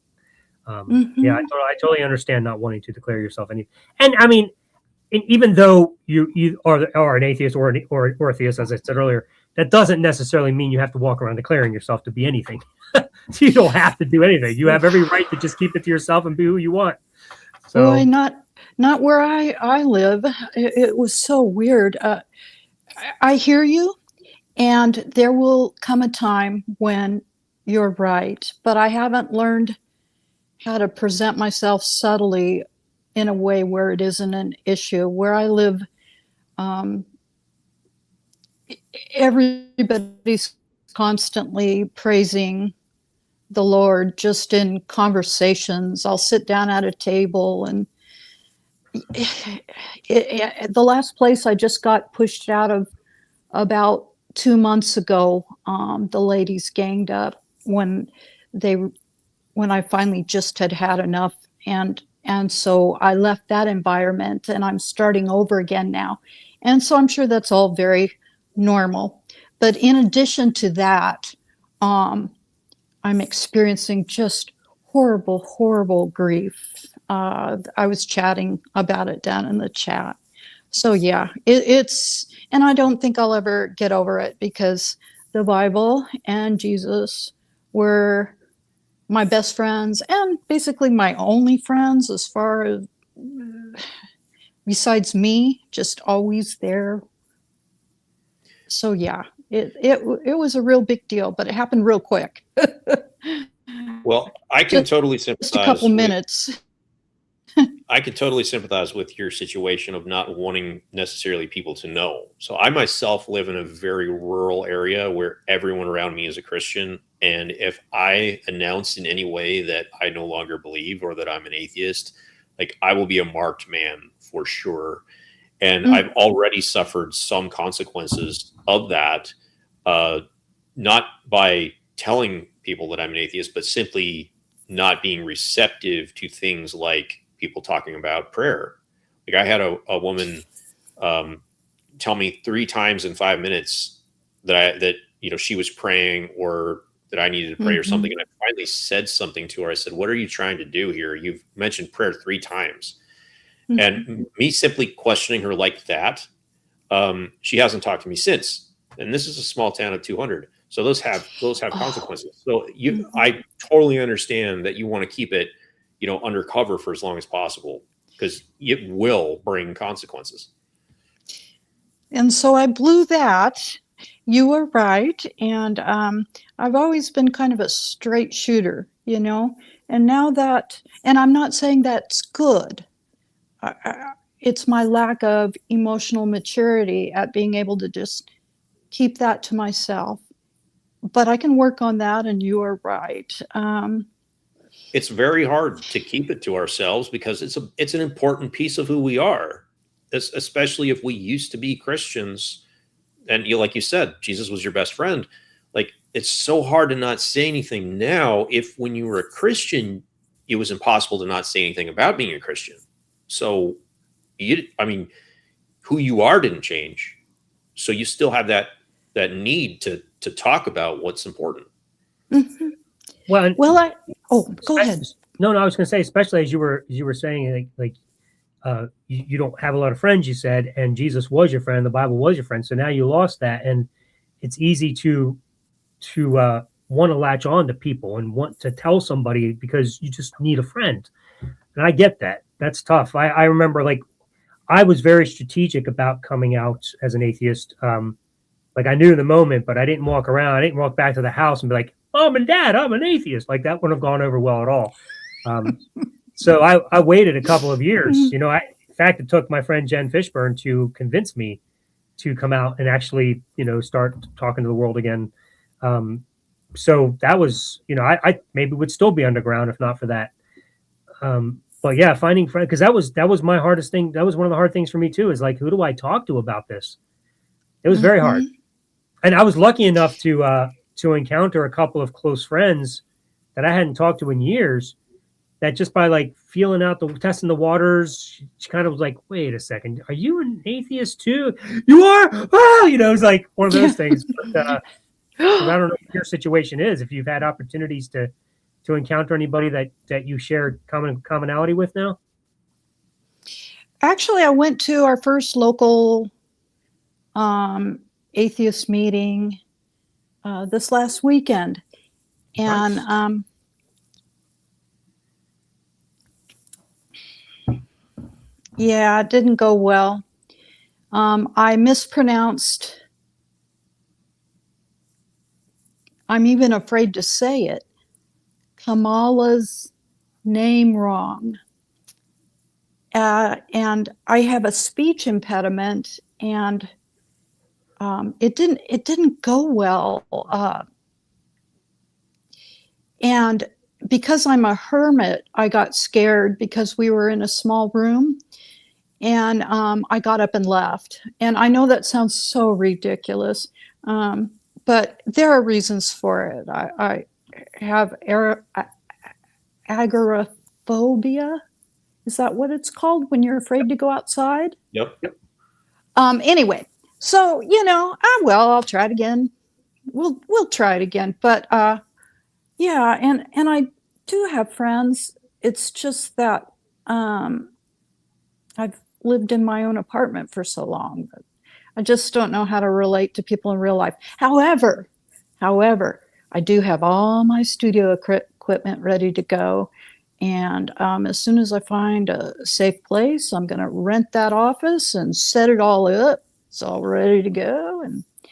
And heck, I'll just make some friends online. I do have friends online, and I also have friends here. It's just, it's been a long time since I've been out in public very much. Well, Just it's a great start, you coming on here tonight. Oh yeah. Well, this is just, oh no, this is just, I mean, no, don't get me wrong. I'm grateful and honored to be here. But well, maybe it is a little brave. I don't know. I don't want to make a fool out of myself or anything, but I come from a communications background, so it doesn't, this is much easier for me than to deal with people in the real world. So, Well, if it's any consolation, a lot of us, this is our only way that we can interact with people yes. of like mind, obviously. I mean, you're Mhm. surrounded with Christians. I'm surrounded with Christians. I could easily, have Christian friends, but to find people like us, the only way a lot of us are going to do that is by doing it in this context like this. And it's unfortunate, but it'll have to do, and that's okay. But I'll tell you, it's funny. Elliot's one of my closest friends, and we've never actually met in person. I just met him online. So Really? Yeah. That's so cool. That gives me it's my a fault very for living in the satisfying. middle of nowhere. Yeah, I had to drive that's 1,000 miles neat. to meet I my love other hearing that. online friend one time. Oh. Well, I'm willing when the time is right to meet folks, but we're all just really people, and we have our lives and our stuff, and so do I. Everything hasn't lined up yet so that I can visit one of these nice, like something in Houston or whatever. That'd be really cool. Just or just go to someplace far away from where I am and go to one of their atheist conventions or something. We have something neat here in the Pacific Northwest. We have a UFO off the mark a little bit, but nevertheless, I'll bet you if I actually made it one time, I'd meet some really cool people there. Definitely. Yeah. Being that I've seen one, that's what kept me going for probably an additional 5 years on believing that, in the Lord. Is the experience was so fantastic. I would never expect anybody to believe me or to be able to relay it to anybody in a way, but it kept me going for a long time, that there was something else. And so I saw something. A lot of people do. That's just part of. Elliot, is it, go ahead. Is it Kelly's signal? Is it Kelly's signal that's going in and out, or is it me? You seem to be okay. She was going in and out for a while, but she's good now. Oh, she is okay. Am I good now? Yeah, you're good now. Now you're good. That was the aliens. They cut out my signal so that. There you go. Oh no, she's talking about us again. No, I'm kidding. Even though I'm a skeptic, I don't question the UFO sightings, because there are so many of them, and we now have a lot of footage of something happening. So, I'll absolutely believe that people are seeing something. I can't say what it is, but it's definitely something unusual and not identifiable, literally a UFO. So I have no problem believing that.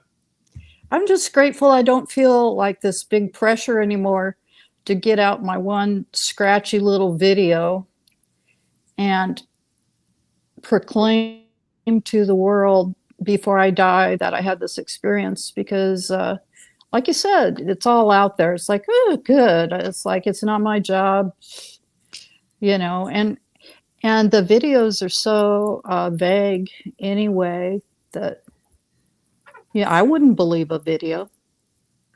Yeah, I wouldn't believe any of that, no matter how good it was, unless I experienced something for myself. And not only that, what's the word when you have an internal experience and that's the only way you can perceive the world, is through your own mind? How we all if you're locked in, but that's a medical condition. No. That's not what I mean at all. I'm not expressing myself well. Scratch all that, okay? Sometimes I babble. I haven't learned how to debate well yet, or consolidate my thoughts. So join the rest of us. Yeah. I'm not sure that you didn't communicate it well. I'm just not sure what word describes that. Oh, it's such a simple word too. It's one in philosophy. It's where you experience solipsism. brain in a vat. What's that?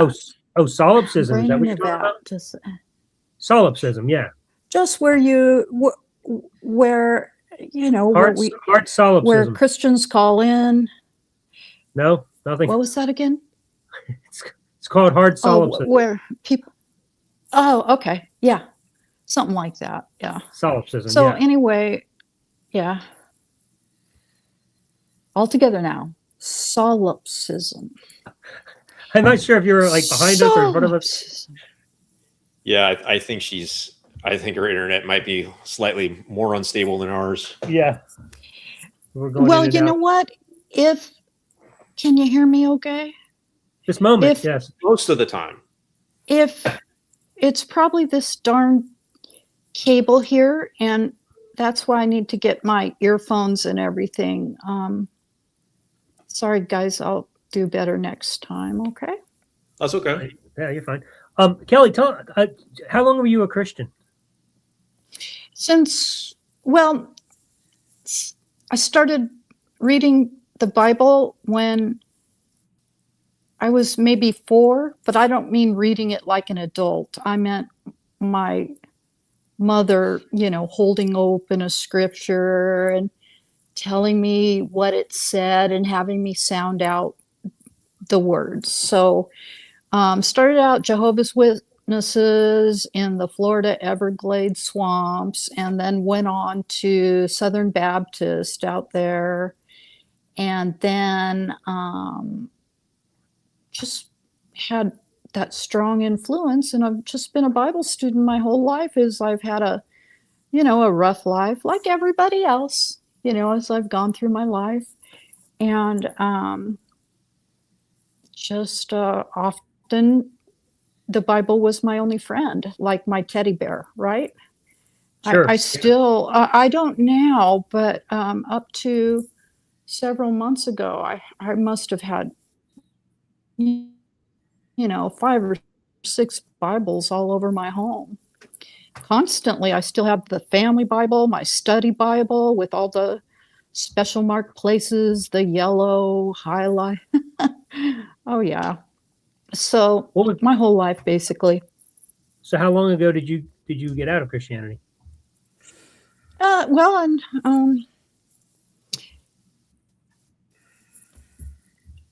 I guess I stopped calling myself a Christian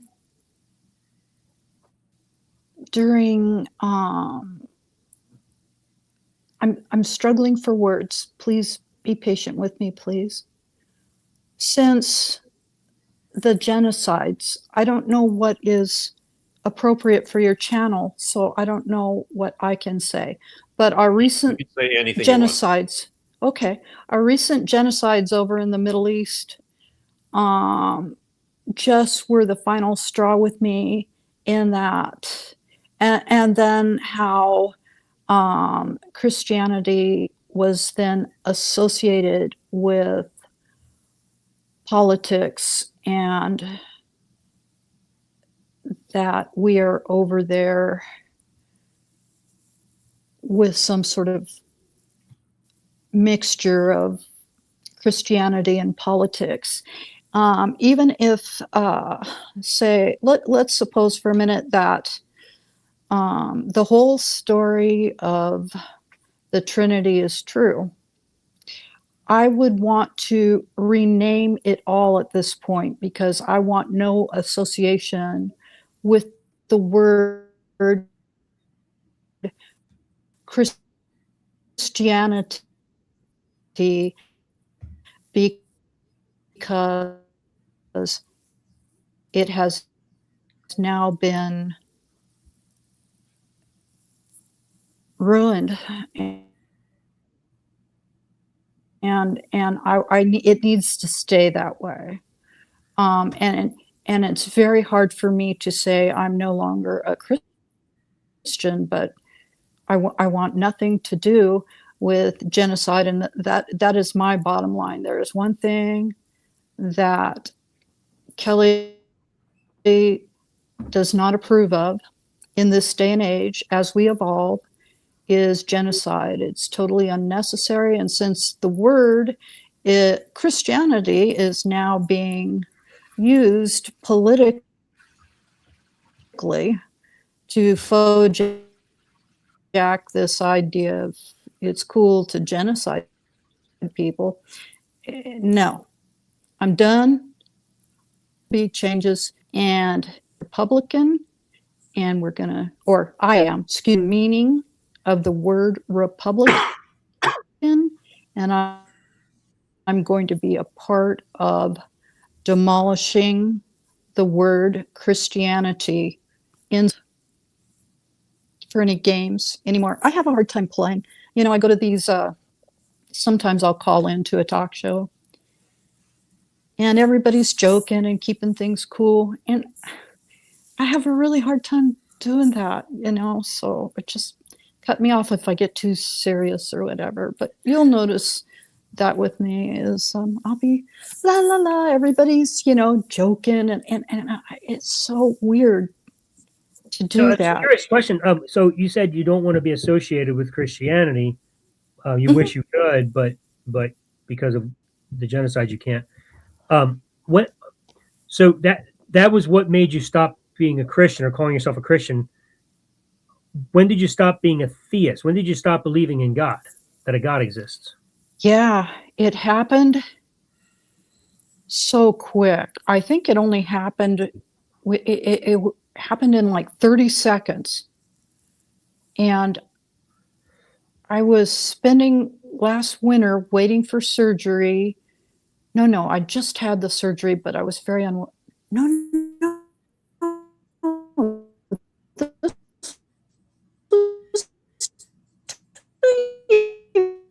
2 years ago now. I can't quite remember. Anyway, I was waiting for surgery, and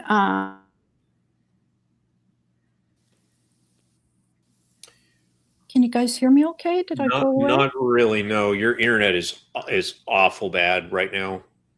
We're not really hearing much at all. All right, we're gonna have to bump her, unfortunately. Yeah, Kelly, if you can still hear us, okay, that's fine. We're gonna have to let you go tonight. But we encourage you to call back next week. Perhaps you'll have a more solid connection. We do have somebody waiting to get in the studio with us, and we do want to take him before we end. So thank you so much for calling. And we hope to see you again. Yeah, we'll talk again. Call in. Bye-bye. Have a good night. All right. Yosef, welcome back to the Deconversionists, man. So I'm looking forward to this conversation. We had you on last week. We sent you off to think about some things, and so I'm looking forward to hearing what you concluded and what you came up with. Here's what I'm going to suggest, though. Like, it is 7:38. We have been on for about an hour and 38 minutes, so we're going to try to limit this call to about 22 minutes, if that's good. So we can like get out of here at 8 o'clock. So his mic is not connected. I've tried to unmute his mic, and it will not unmute. Okay, now I think you're good. He had it muted, and your volume's still not on the mic.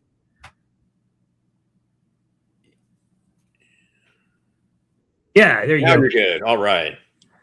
There you go. So we're gonna do our best to end this around 8, regardless of where we're at, because we talk to you frequently, and we'll have you back in. If it goes a little longer, fine. But we're gonna try. I want to try and round it out for both our sakes and the audience listening in. So sure. All right. Yeah, we got approximately 20 minutes. Yep. All right, Yosef, go for it, man. What you got?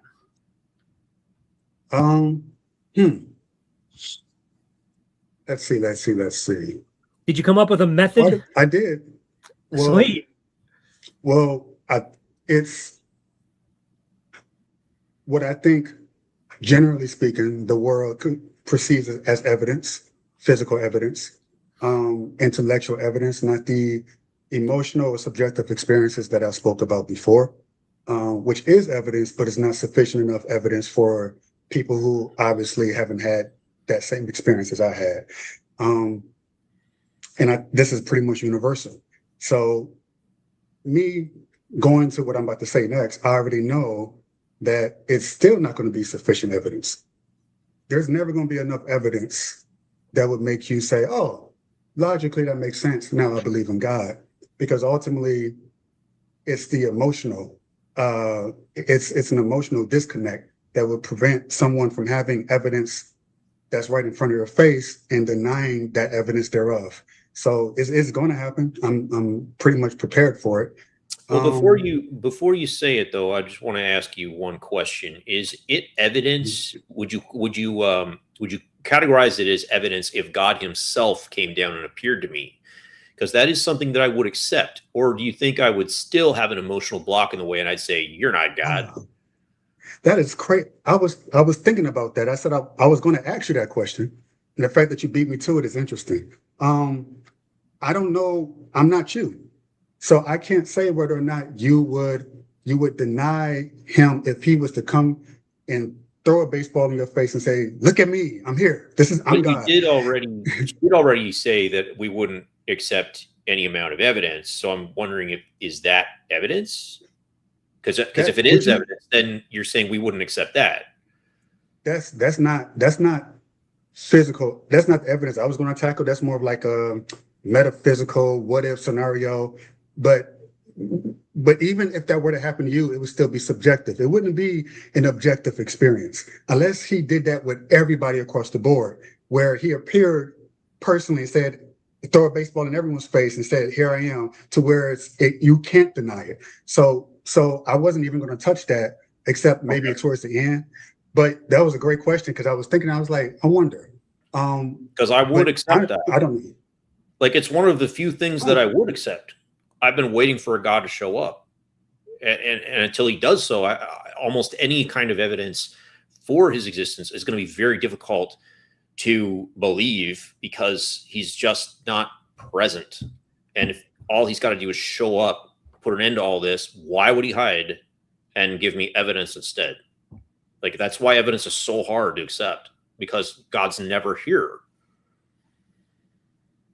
It's as if someone is writing me secret love letters, but they never ever show up. I have no idea who they're from or if there even is a real person behind them. And if this goes on forever, and that's the only thing I have are these letters, I have very, very little reason to believe that this person exists in the way they claim that they do until they actually knock on the door. And if God would just knock on the door, I wouldn't have to debate things like, I don't know, intelligent design.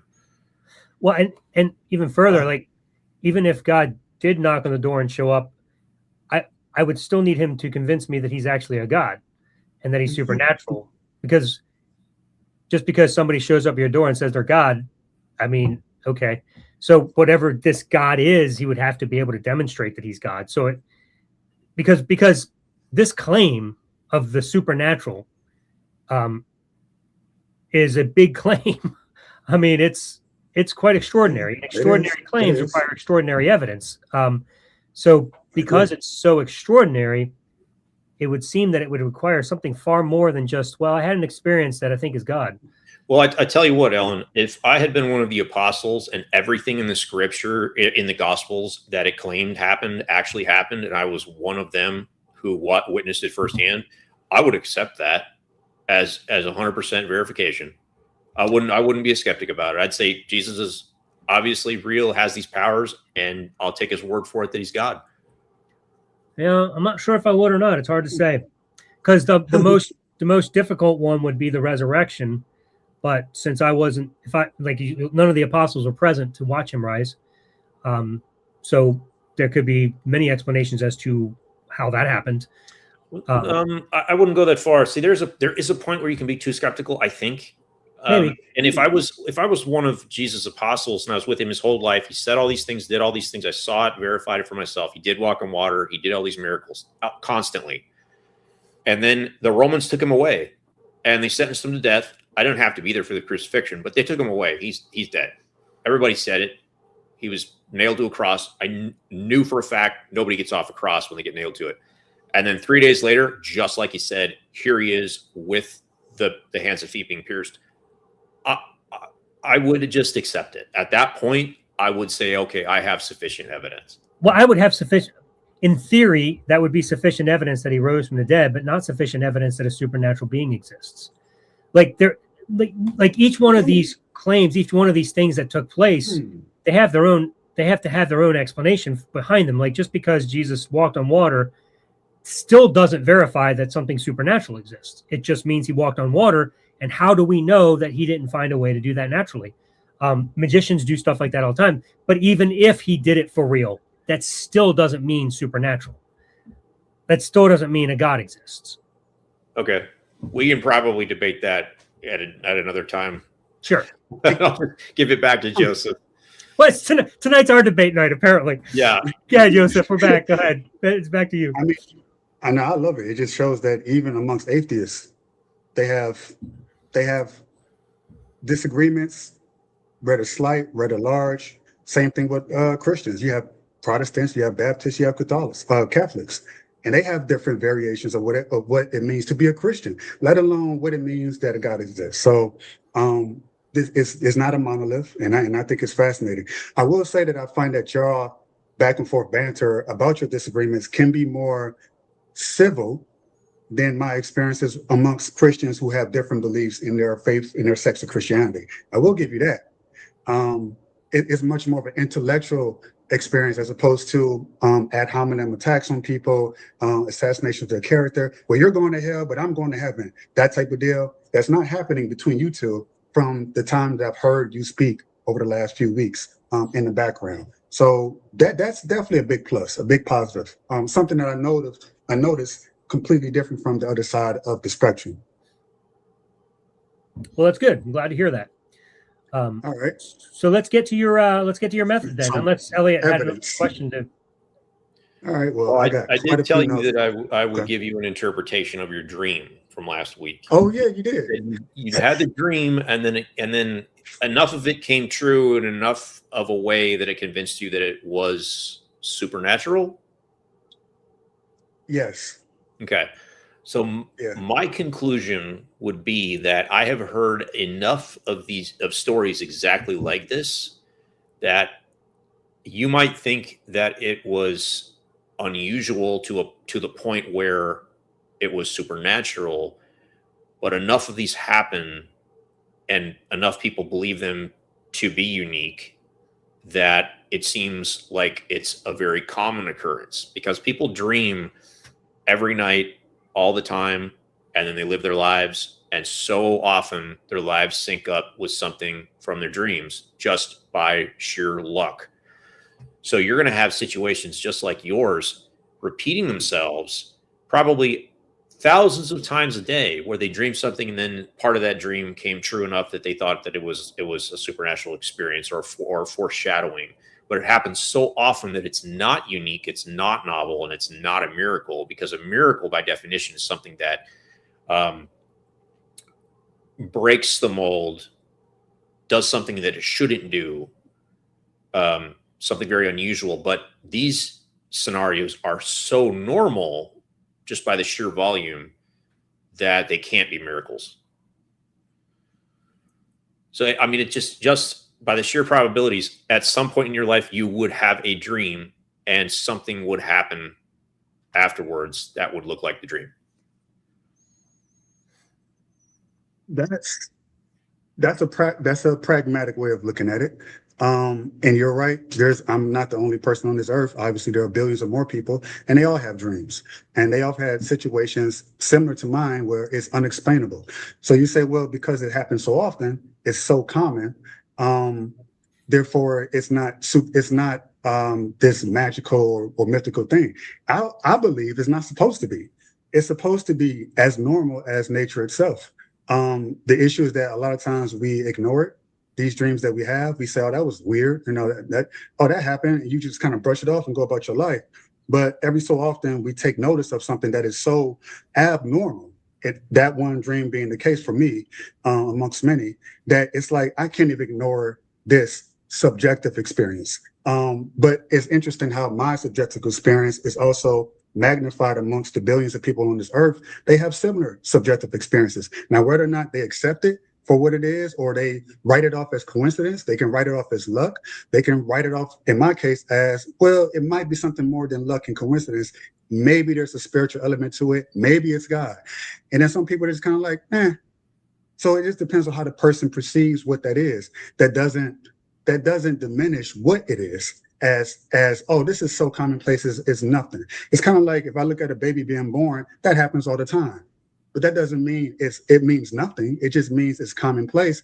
But it's still something about it's something miraculous about it, even though it happens everywhere all the time with everybody, well, all women, but not all women, but most women. Okay. Let's reverse it. Let's reverse it for a second. Instead of it being common, let's make it rare. Do you think that it is a miracle or it is supernatural to win the lottery? Ooh.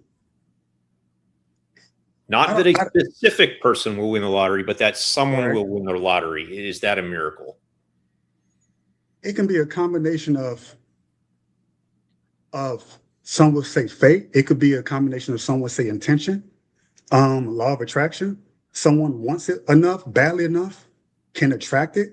But who's to say people who also want it badly enough, they don't attract it? Yeah, but a lot of people win the lottery and they just bought a lottery ticket on a whim and they got lucky. I mean, they didn't attract it because a lot of people are trying to do the law of attraction and they are consistently failing.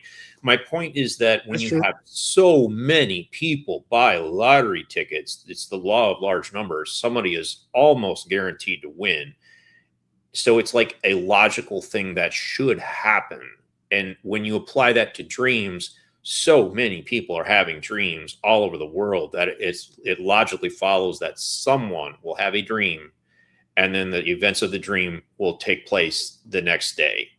It's just the raw probabilities. It's like winning the lottery, but winning the lottery wasn't a miracle and neither is the dream that came true because so many people are buying lottery tickets and so many people are dreaming. Lose. That's true. And so many dreams don't have any meaning beyond that was weird, that was kooky, moving on. It doesn't, most of my dreams don't have that element of whoa, I didn't expect this to happen. The majority, 95% of them don't. So it's easy to cherry pick the 5 or the few handful that's like that was way out of the ordinary. So you're right in that most people I know have dreams and they're rather uneventful. But the ones that are eventful tend to be extremely so, to the point where it's like, out of all these dreams I had that meant nothing, this one was like, okay, hey, maybe it was a lottery. But sometimes it gets to a certain point where certain things line up where it's like, I don't know. I bought a lot of scratch-offs. I bought a lot of scratch-offs, and most of them don't do anything. But every once in a while, one will hit. So that's the dream. That's my hypothesis. You just got lucky, man. Joseph, do you think that what a person believes about the supernatural affects their interpretation of events like dreams and winning the lottery? It can. It can absolutely. Their perception prior to that experience can shape how they then then go on to explain what happens according to the best way they can. Right. So do you think, depends on the person. So do you think that in interpreting events like this, that the best way to interpret them is through the filter of what we already believe? Or is it better to set the belief aside as best as possible as far as filtering is concerned and just look at the raw data and the evidence of what took place and just interpret that for what it is? And if you don't have an answer because you're unsure, to just say, well, I'm unsure, I don't have a good explanation, rather than whichever filter you have ahead of time. Because like I could say, well, Joseph, your dream, it's definitely not supernatural. But the reason I would say that is only because I'm filtering it through my natural lens, because I don't believe the supernatural exists. That would be an incorrect way to interpret your dream.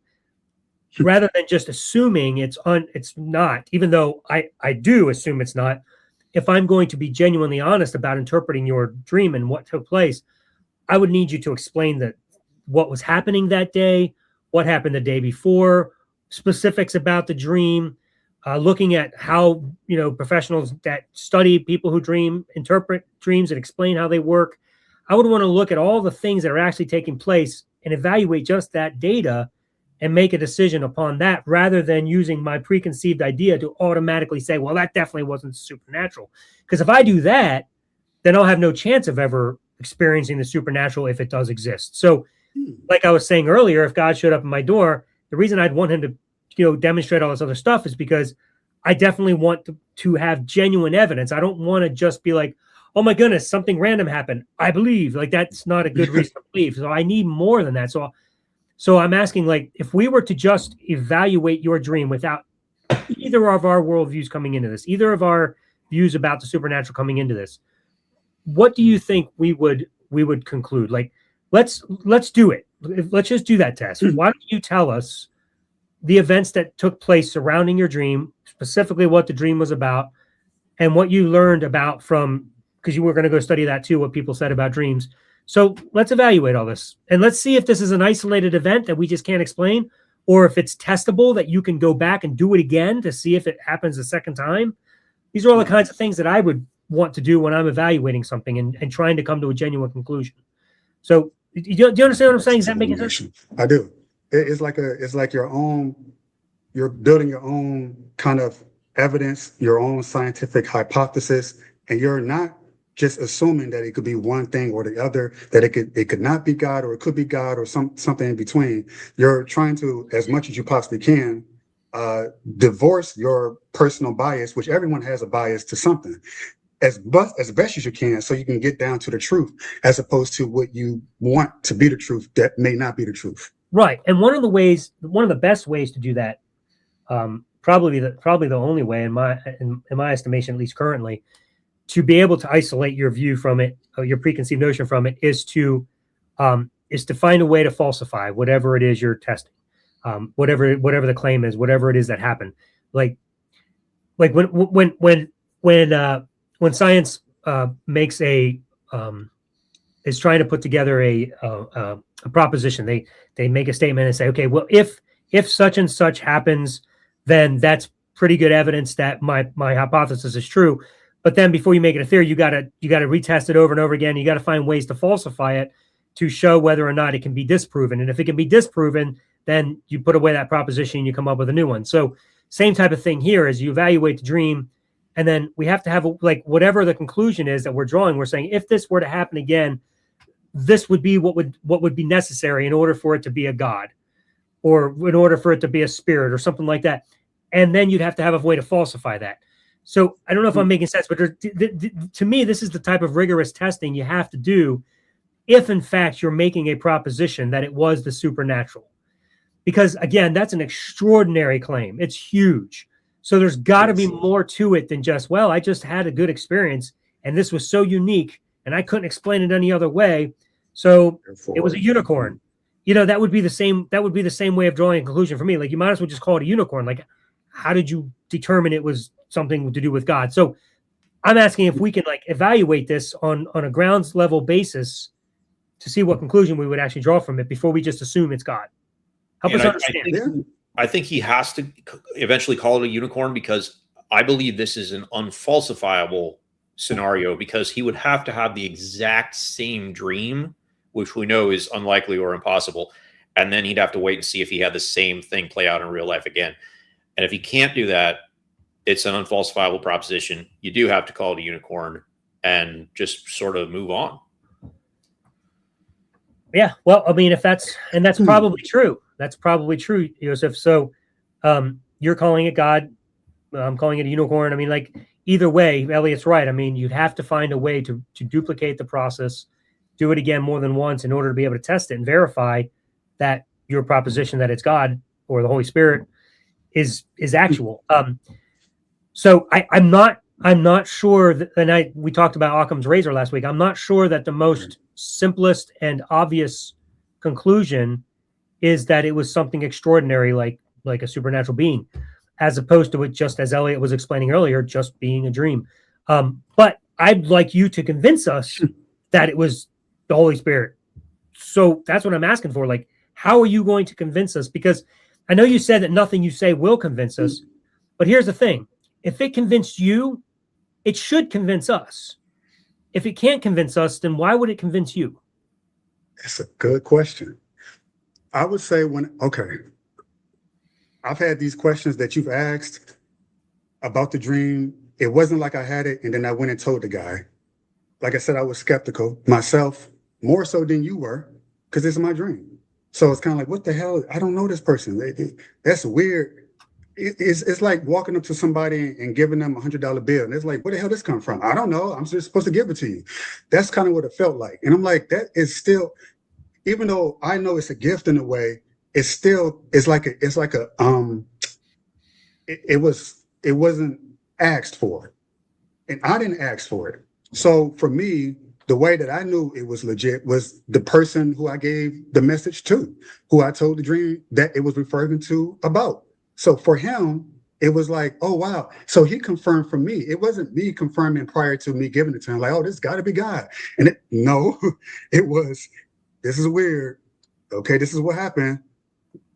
What's going on? And then he just went, yeah, I cannot believe you're like, this is weird. Like, we was praying with my wife and all this other stuff. We're moving. I said, whoa. Okay, he just dumping everything on me that he was going through that I could not have possibly known. So for me, his reaction and his feedback is what helped me go, okay, I'm not crazy. Okay, this is more than just coincidence, because it's so specific that, you know what, Elliot, you could be right. It could just been right place, right time, right dream, right moment. Everything just perfectly line up, the sequence of events. But when I reflect on it, it's still years impossible. Impossible. That's how little contact I have with this man. Hang on, Yusuf. One second. Did you just say it's possible that Elliot could be right? I said it could be, but based on what I gave the guy, for him, it was from God. Because he was praying about these things. He was doing spiritual things. I'm sorry to keep interrupting, but since we're running out of time, I need to ask you, if it's possible that Elliot can be right, then you can't say it's only possible that it was something supernatural, right? Well, let me put if I were to tell Elliot the same dream and it was about him, he would come to the conclusion that he gave me. Right. Whereas the guy who's very spiritual, he's in the church, the guy I don't know, but I know he loves the drums and playing for God. He gave me his perception of how he perceived the dream to be. So even if I were to do it with Elliot in the same way and I guessed it perfectly right, he would still say, oh, cool, that was an interesting coincidence. And but I'm stuck on this. You said it's possible that Elliot could be right. I'm not saying Elliot is right. I'm saying it's possible that Elliot could be right, and you agree with that. If Elliot might be right, then you haven't actually done sufficient legwork to justify your conclusion, because you haven't eliminated the possibility that Elliot's view might be right. That's what falsification is. You have to eliminate Elliot's possibility before you draw a conclusion, and you haven't done that yet. Well, I can't eliminate that. Again, if I was to give him the same dream, but it was referring to him, but then it's not possible that he's right. Well, no, I'll tell you why that wouldn't work. For the same reason why dreams in general are not convincing to anyone but the person who has the dreams. You could come to me and say you had a dream, and then you could tell me something that will or has happened, and it will appear at first like it's miraculous. But the only thing that I have to verify that you actually had a dream, including the one that you have been talking about, is your word, because you're the only one who experienced it. And at the end of the day, even if I totally trust you and believe that you're not lying to me, I can never eliminate the possibility that it is just a tall tale. Like maybe you are making it up. That's always going to be a possibility, even if I don't believe that is what happened. And as long as that's a possibility, it's not good evidence for me. It might be good evidence for you because it happened to you, but dreams can never be good evidence to a third party, because they can never know if the person actually had the dream or if they're just making it up. But it shouldn't be good enough. It shouldn't be sufficient evidence for you either, as long as there are other possible explanations that you haven't eliminated with actual testing. Right, but he's using it as evidence for us. and I'm telling him why we don't accept it, I mean, he's free to. Yes, I know. I'm not. I know. We already know it's not enough for us because we'd have to be able to test it. We'd have to verify it as a third party, and we can't do that because number one, we can't get right. But he's presenting it to us as if it should be good evidence for us.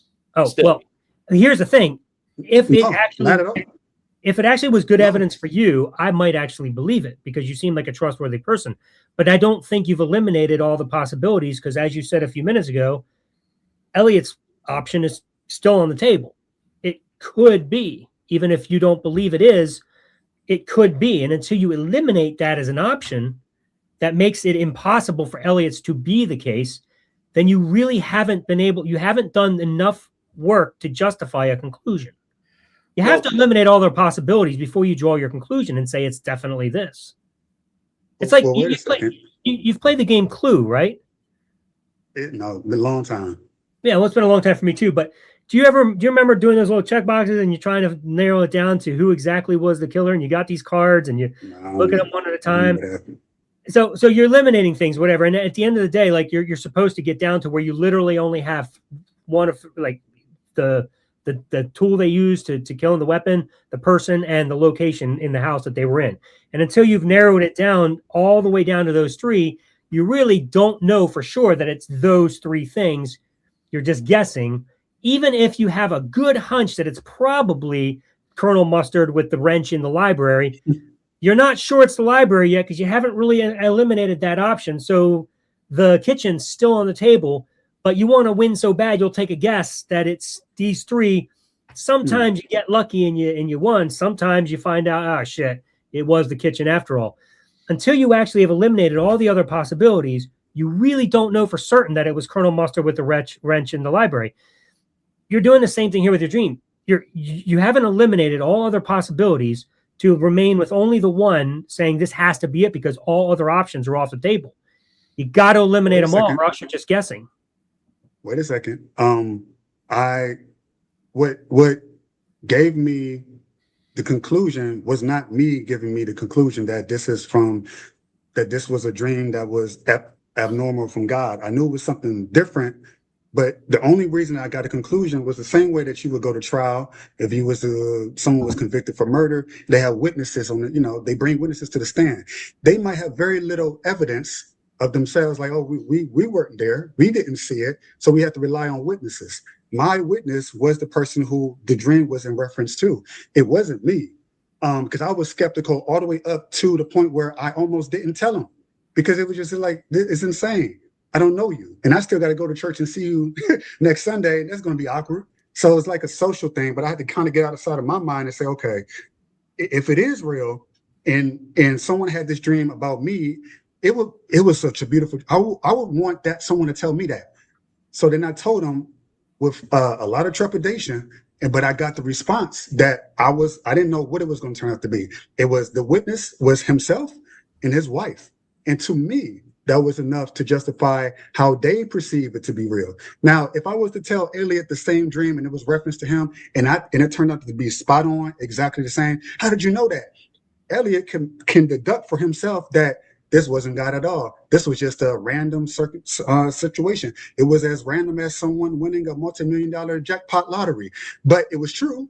But that's the way Elliot would perceive it. There's a so key factor. Who is perceiving the dream that I'm giving, regardless if it's true or not, which is why I went back to how I give you the evidence and the proof of anything will be filtered through your lens and how you currently perceive things. So for the religious guy, he's going to see it as God. And for Elliot, right there. No, I have doubt. Joseph, but it doesn't mean it's not true. You mentioned God, and you mentioned God before being the one that gave the dream, and I think that is a key factor involved in this entire story.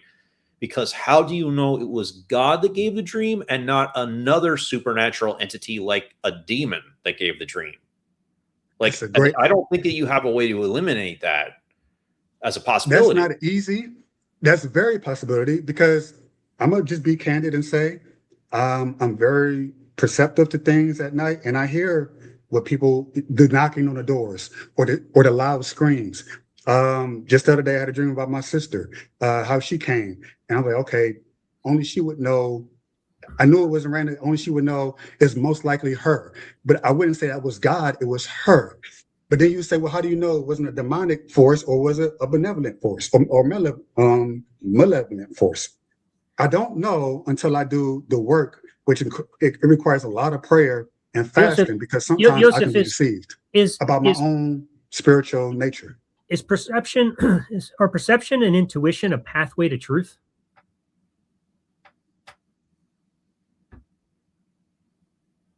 Yes, it can be.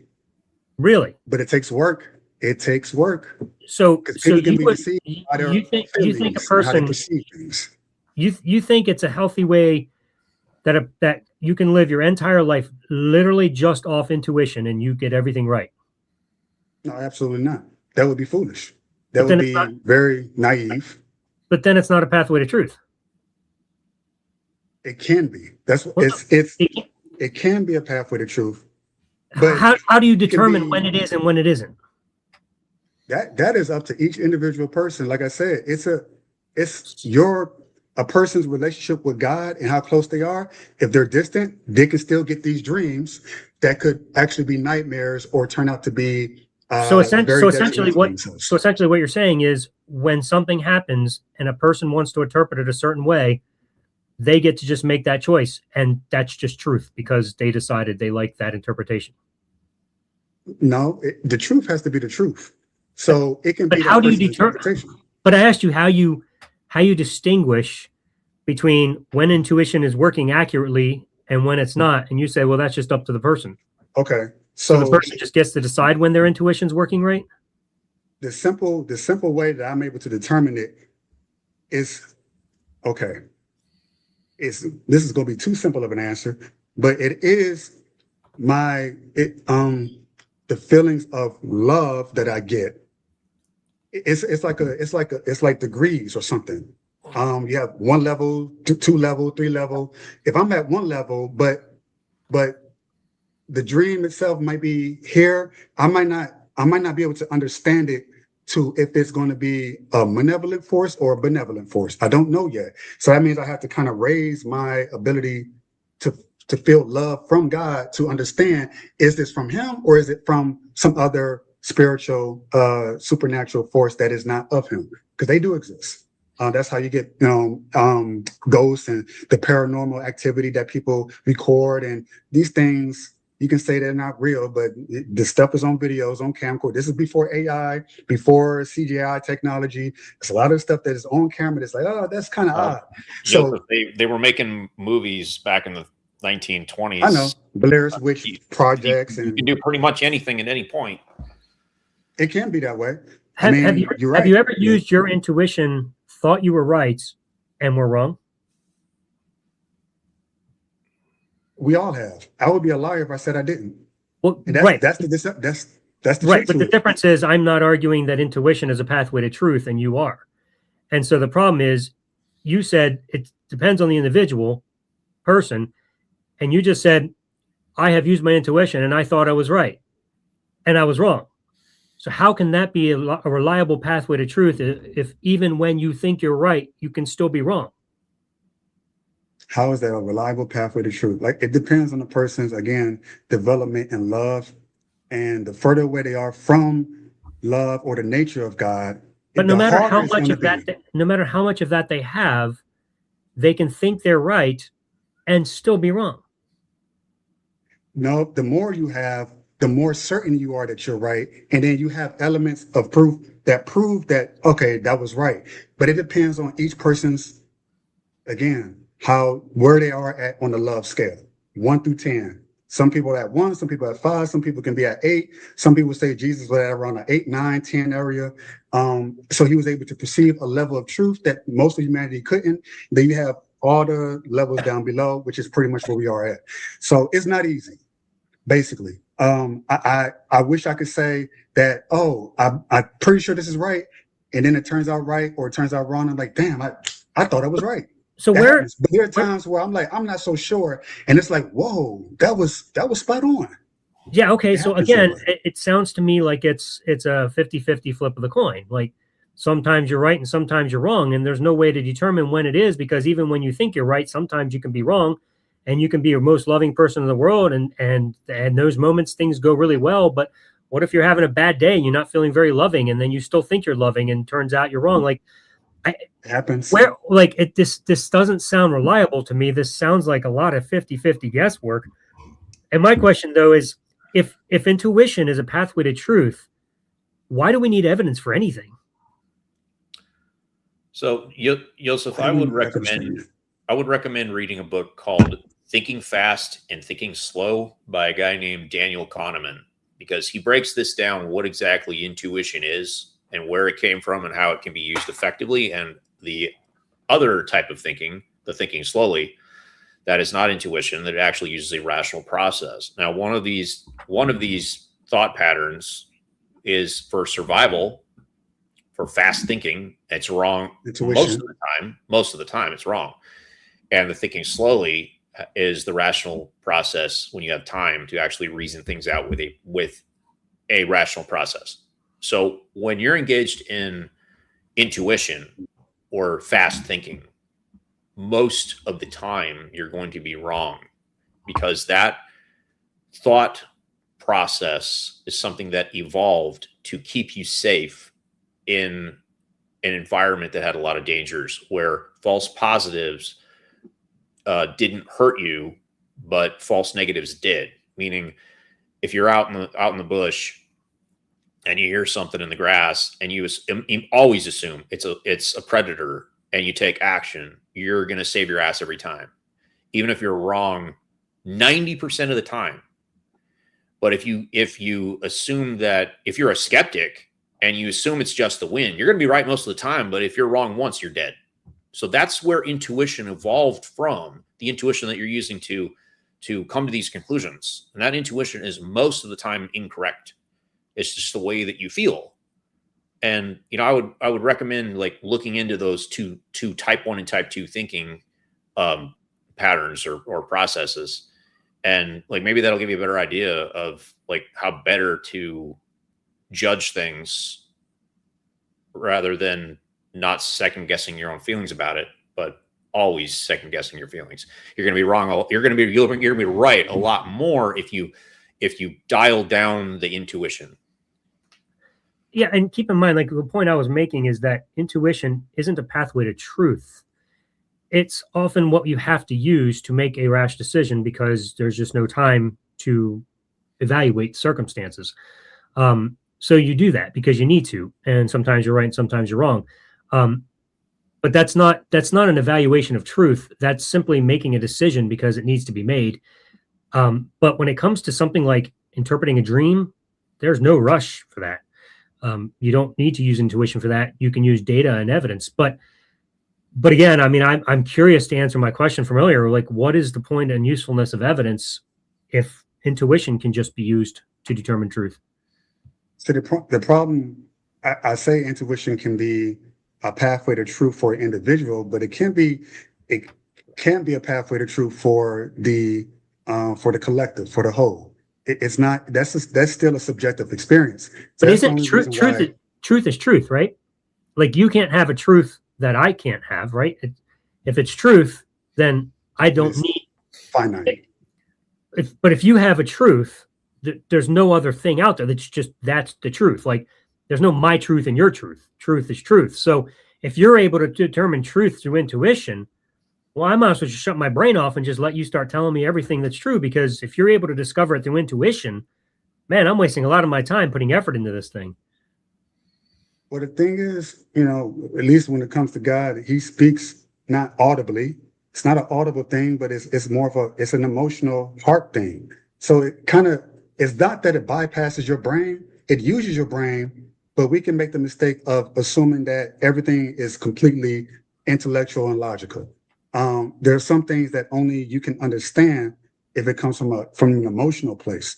And then you say, well, that can be manipulated too. But so can the mind, as we know. The mind can be, but we assume that because we're so intellectual and we can speak so eloquently and we can invent things and come up with conclusions and theories and laws of everything. that we can't have flaws in that area too. We do. There's a lot of flaws in that, as much as it is with the emotional side of things. The issue is that we neglect a lot of the emotional part of ourselves in favor of the intellect, because it's much more readily accessible, in the sense that this just makes sense in the moment. This makes sense in the here and now. I can see this evidence with my own physical eyes. So therefore, I'm going to put precedence of my intellect over my emotion, over my spirit. So that's actually an issue across the board, even with people who claim to be very spiritual, very godly, very holy, and so on and so forth. So it's not just a black and white thing. But the book, I'm going to read Thinking Fast, Thinking Slow. I do the best I can to now, Elliot, I would never go as far as abandoning my intuition, because it has been proven right more times than even I'm like, oh, I'm glad I listened to that. Well, you always, that's interesting. You always will need your intuition for survival, like, because you all day long you have to make snap decisions. So it's you're talking about survival. I'm talking about something it's many things, but the one dream I spoke about, that wasn't a survival element. That was more like this feels like something more than my normal dreams. But that wasn't a survival element. That wasn't like do or die. I'm in the bush. I have to think fast. In fact, in that situation, like I explained, I thought very slowly before I even reached out to the guy, and I held my breath, and I'm like, oh, and he's like, boom, da da da da. I can't believe. Okay, so it's enough for him that it's supernatural. That's good enough. Now, whether or not I believe it to be true, doesn't even matter. You might change your mind after you look into it and research it. Hey, I have an idea. Let's test your intuition right now. Okay. I don't know how you do that. You use your intuition and tell me, am I wearing orange pants right now? So I'm not a psychic. No, you don't have to be a psychic, because you're saying you don't need evidence because you have intuition. Intuition shouldn't need me to display to you what color pants I'm wearing. You should just have intuition. Man, Alan, we're going to disagree again, because that's not how that works. Intuition is based on experience and clues. So he could actually come to that conclusion correctly if he is noticing context that maybe you're not aware of. But you're making him guess, like, all right, cold. That's all right. We'll do a real one. It's like let's do a real one. Let's do one that's based on. Let's do one previous knowledge. What color is my coffee cup that I'm drinking out of? I'm focused on you in the conversation. If I was to tell you what color your coffee cup is, am I paying attention to any one of you? I take a drink like every 30 seconds, dude. Your intuition should be able to tell me what color my coffee cup is. I'm focused on it. Well, but you also know that the human brain is such that we're limited and that we can only focus on one thing at a time. So I'm listening to you guys. I'm listening and focused very intently. But I now know it's blue, of course. I was gonna say, could you? But that's my limitation as a human being. I can be observant of what I need to be observant of, but when I'm locked in on YouTube and what you're saying to me, so I can go back and listen and say, okay, they make some interesting points, and go back and think. The last thing I'm thinking about is what color was Alan's coffee cup today? That's not. But so in reality, most of the time, like when you have a dream, you're not previously thinking about it either. It's just something that takes place, and then after the fact, you're putting an interpretation on it. So for me to ask you what this was would be the equivalent to that. It would be like throwing the coffee cup in my face to where I'm forced to acknowledge it. That's what a dream like that would look like. It's like throwing it at me, and I'm going, whoa, I didn't see it before. Now I see it now. And so now I have to address it because I got a knot on my head. So I can't pretend it didn't happen. So let me see where I can go with this. Was it this? Was it that? Who knows? Now I'm going through the process of elimination. And if someone else gives me confirmation that this is true for them, then that's good. And there are some cases where I might have a dream that refers to just me, and I have to go through that same process of elimination that was just a silly dream until I see evidence of that wasn't a silly dream, or it was a silly dream. It's like balancing a tightrope. You're not, Joseph, what you're describing, you're not using intuition. You're just simply using a process that is not maybe the best process to use. Intuition is like when you come home from the store and you have an intuition that something is wrong, like there's an intruder in your house. You have experiences that have built up through your background that are cueing you in to something being wrong based on things that you're not observing it like consciously. Like maybe the door was ajar and your intuition picked up on it and warned you, or you've been through it's feelings based on experiences, or you're walking down the street and a guy's coming towards you and your intuition tells you, hey, I'm about to get robbed. Well, why? You cannot describe why.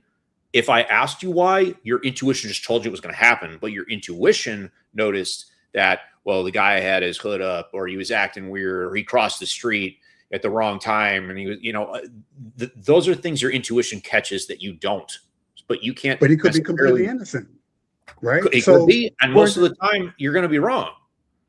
But every once in a while, you're going to be right, and it's going to save your ass. That's what I walk around with hoodies before, and I'm walking around with hoodies sometimes at night if it's cold here in Michigan, and I would hate for someone to feel intuition that I would harm them, but it's possible. Right, but and that's why I mean that's what I mean when I say intuition is wrong most of the time. It's just the times where it's right. You'd be glad that you listened. Exactly. That you crossed the street. Right. That's the whole point. It's not a pathway to truth. Right. Because you're wrong most of the time. It isn't a statement of truth. Intuition is not a way to get to truth. That's what we're trying to say. It's survival. That's it. Like if you use it to determine truth, you're going to be wrong, because if you use it to identify, threats out on the street, you're going to be accusing a lot of people that had no bad intentions, but you only have to be right once to save your ass. So that's why you shouldn't use it to figure out real problems that you have time to figure out. I agree. Maybe I was confusing intuition with something else, maybe instinct or something like that. That's my fault. But I agree, actually, with everything you guys said. It would be the same thing, like no matter what word you replace it with, like replace it with the word confidence. Confidence is also not a pathway to truth. You can be confidently wrong. Like that doesn't, in fact, even going to your example from earlier, I mean, witnesses are not necessarily always right. Eyewitnesses can be wrong. They can have seen things wrong. They can lie. They can have been paid off. There's like all kinds of reasons why witnesses should not be a determining factor for an interpretation of anything.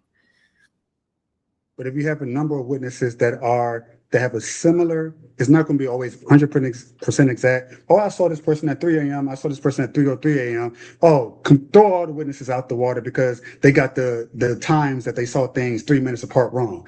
It's going to be a collective agreement of, okay, this person has this, A, B, C.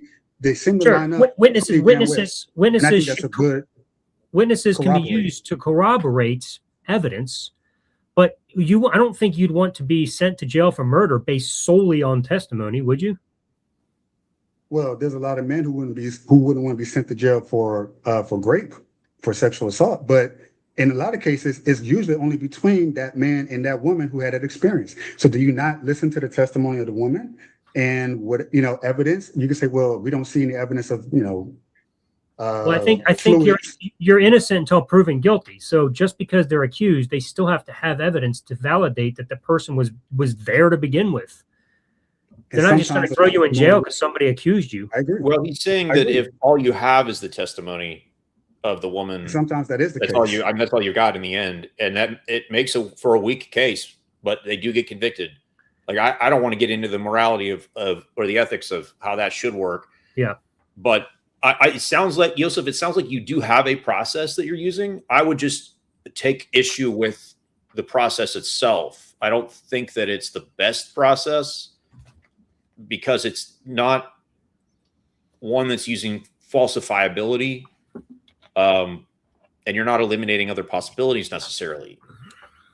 Well, he hasn't eliminated yours yet, so right. I don't know. You are definitely trying to be rational and use a process. I'm not convinced it's the right one. That's the thing I was going to get to is if me going through the process of elimination comes to the conclusion that is not satisfactory, or you feel like I should be doing more to come to a conclusion that would make more sense to you, then that's not fair because it's not your experience. What we're concerned with is we're concerned with helping you use a method that's reliable so that you can actually determine the truth. It's not about convincing us anymore. Like we can't be convinced by your dream. Elliot's already made that clear. But if you had a method that you could test and independently verify, then we also would be convinced because we could independently verify whatever it is that's going on. But you have an event that took place once. It can't be duplicated. And if it could, how would you duplicate it? It would have to be repeated exactly the same.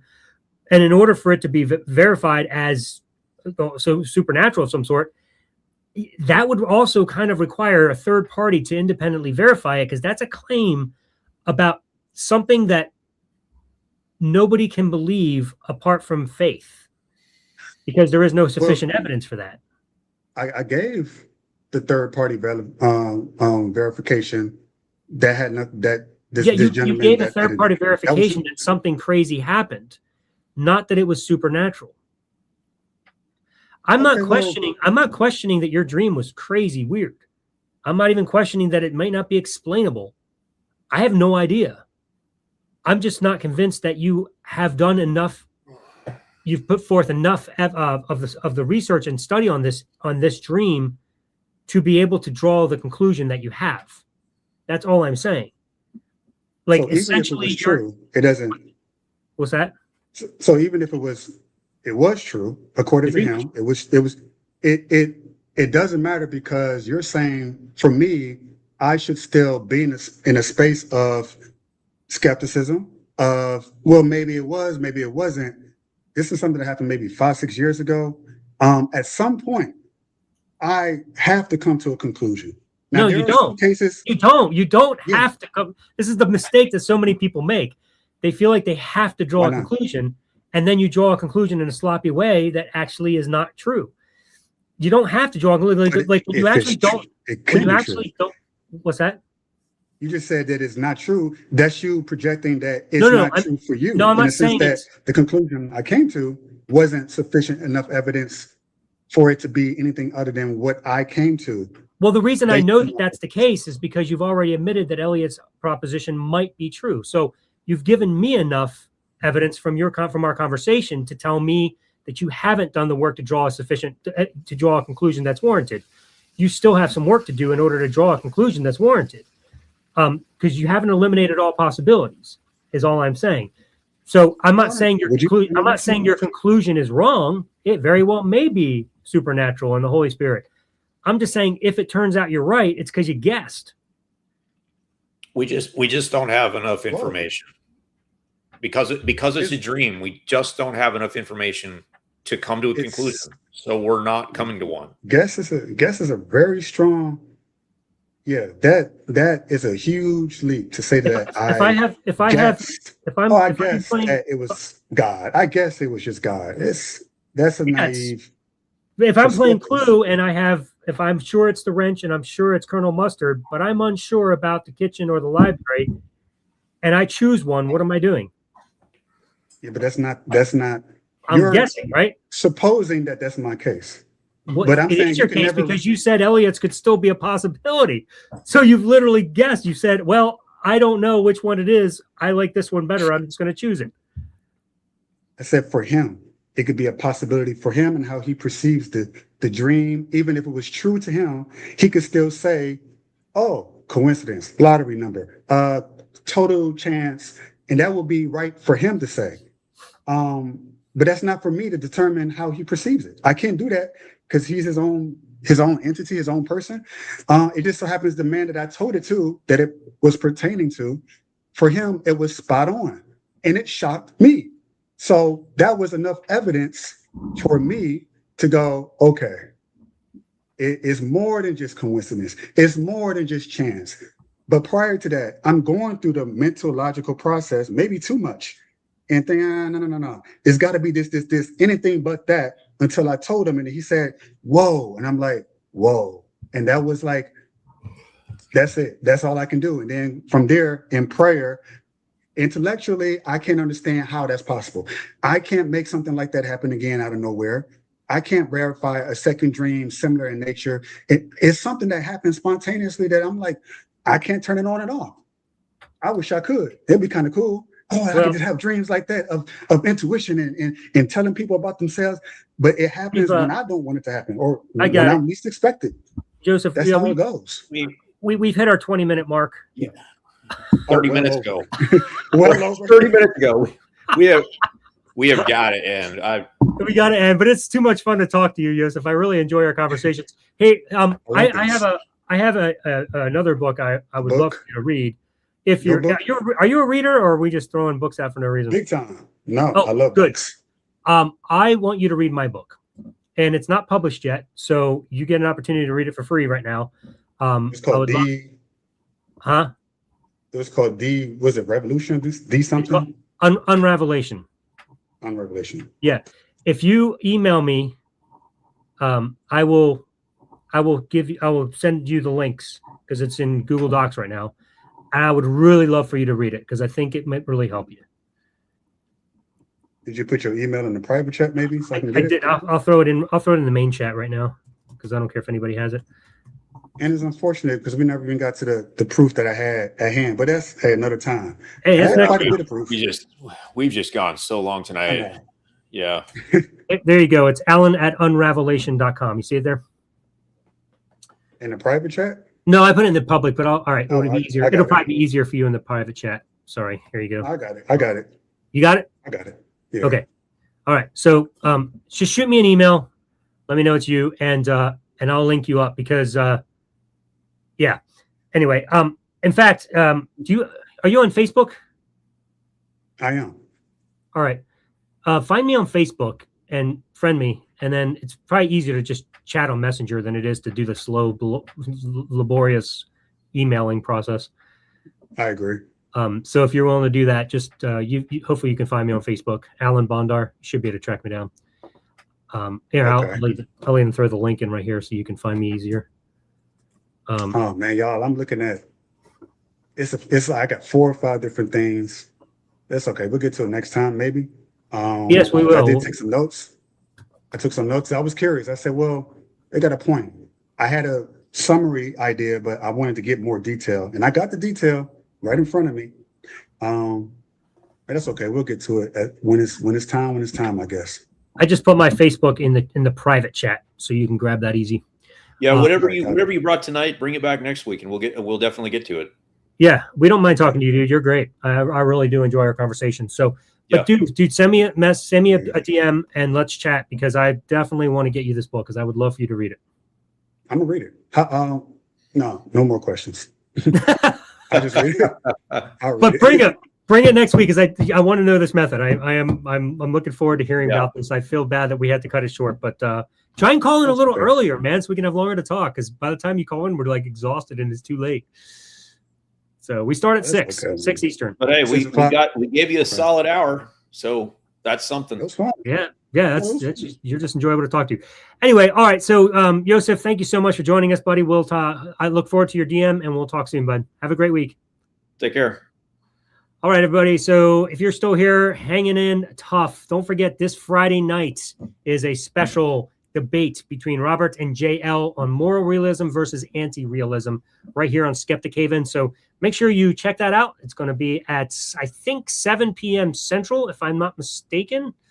That sounds right, 8 p.m. Eastern. Yep. So check that out. And then next week is a special episode with Jim Barrows and Elliot's Leaving Christianity, Why It Hurts. So check those out. It's going to be a great time. And we guys, thank you very much for being a part of it. There's the lineup for the whole week. Let's talk Deconversionists, the Life After Faith, Critical Call, and Thought Experiment. Although Life After Faith is taking a short break, which is one of the reasons we're actually doing a couple of more non-Christian type shows for the next couple of weeks. So you guys can call in and get your fix if you need to. Although it's not with Drew, but it is with Alan and Elliot. So take it or leave it. Here we are. Join us on Deconversion Nation on Facebook. Please come over. We'd love to have some conversations with you. It's a great place for you to ask atheists questions if you have them. Because a lot of times you don't ever get a chance to talk to an atheist. So this will be a great place for you to do that, especially if you're a theist. We welcome you to the conversation. So bring it on over. And then don't forget to check out my series, Unravelation, How Those of Faith Find Freedom. You'll find that on the Unraveler channel, which is in the link below in the info. So make sure you check that out.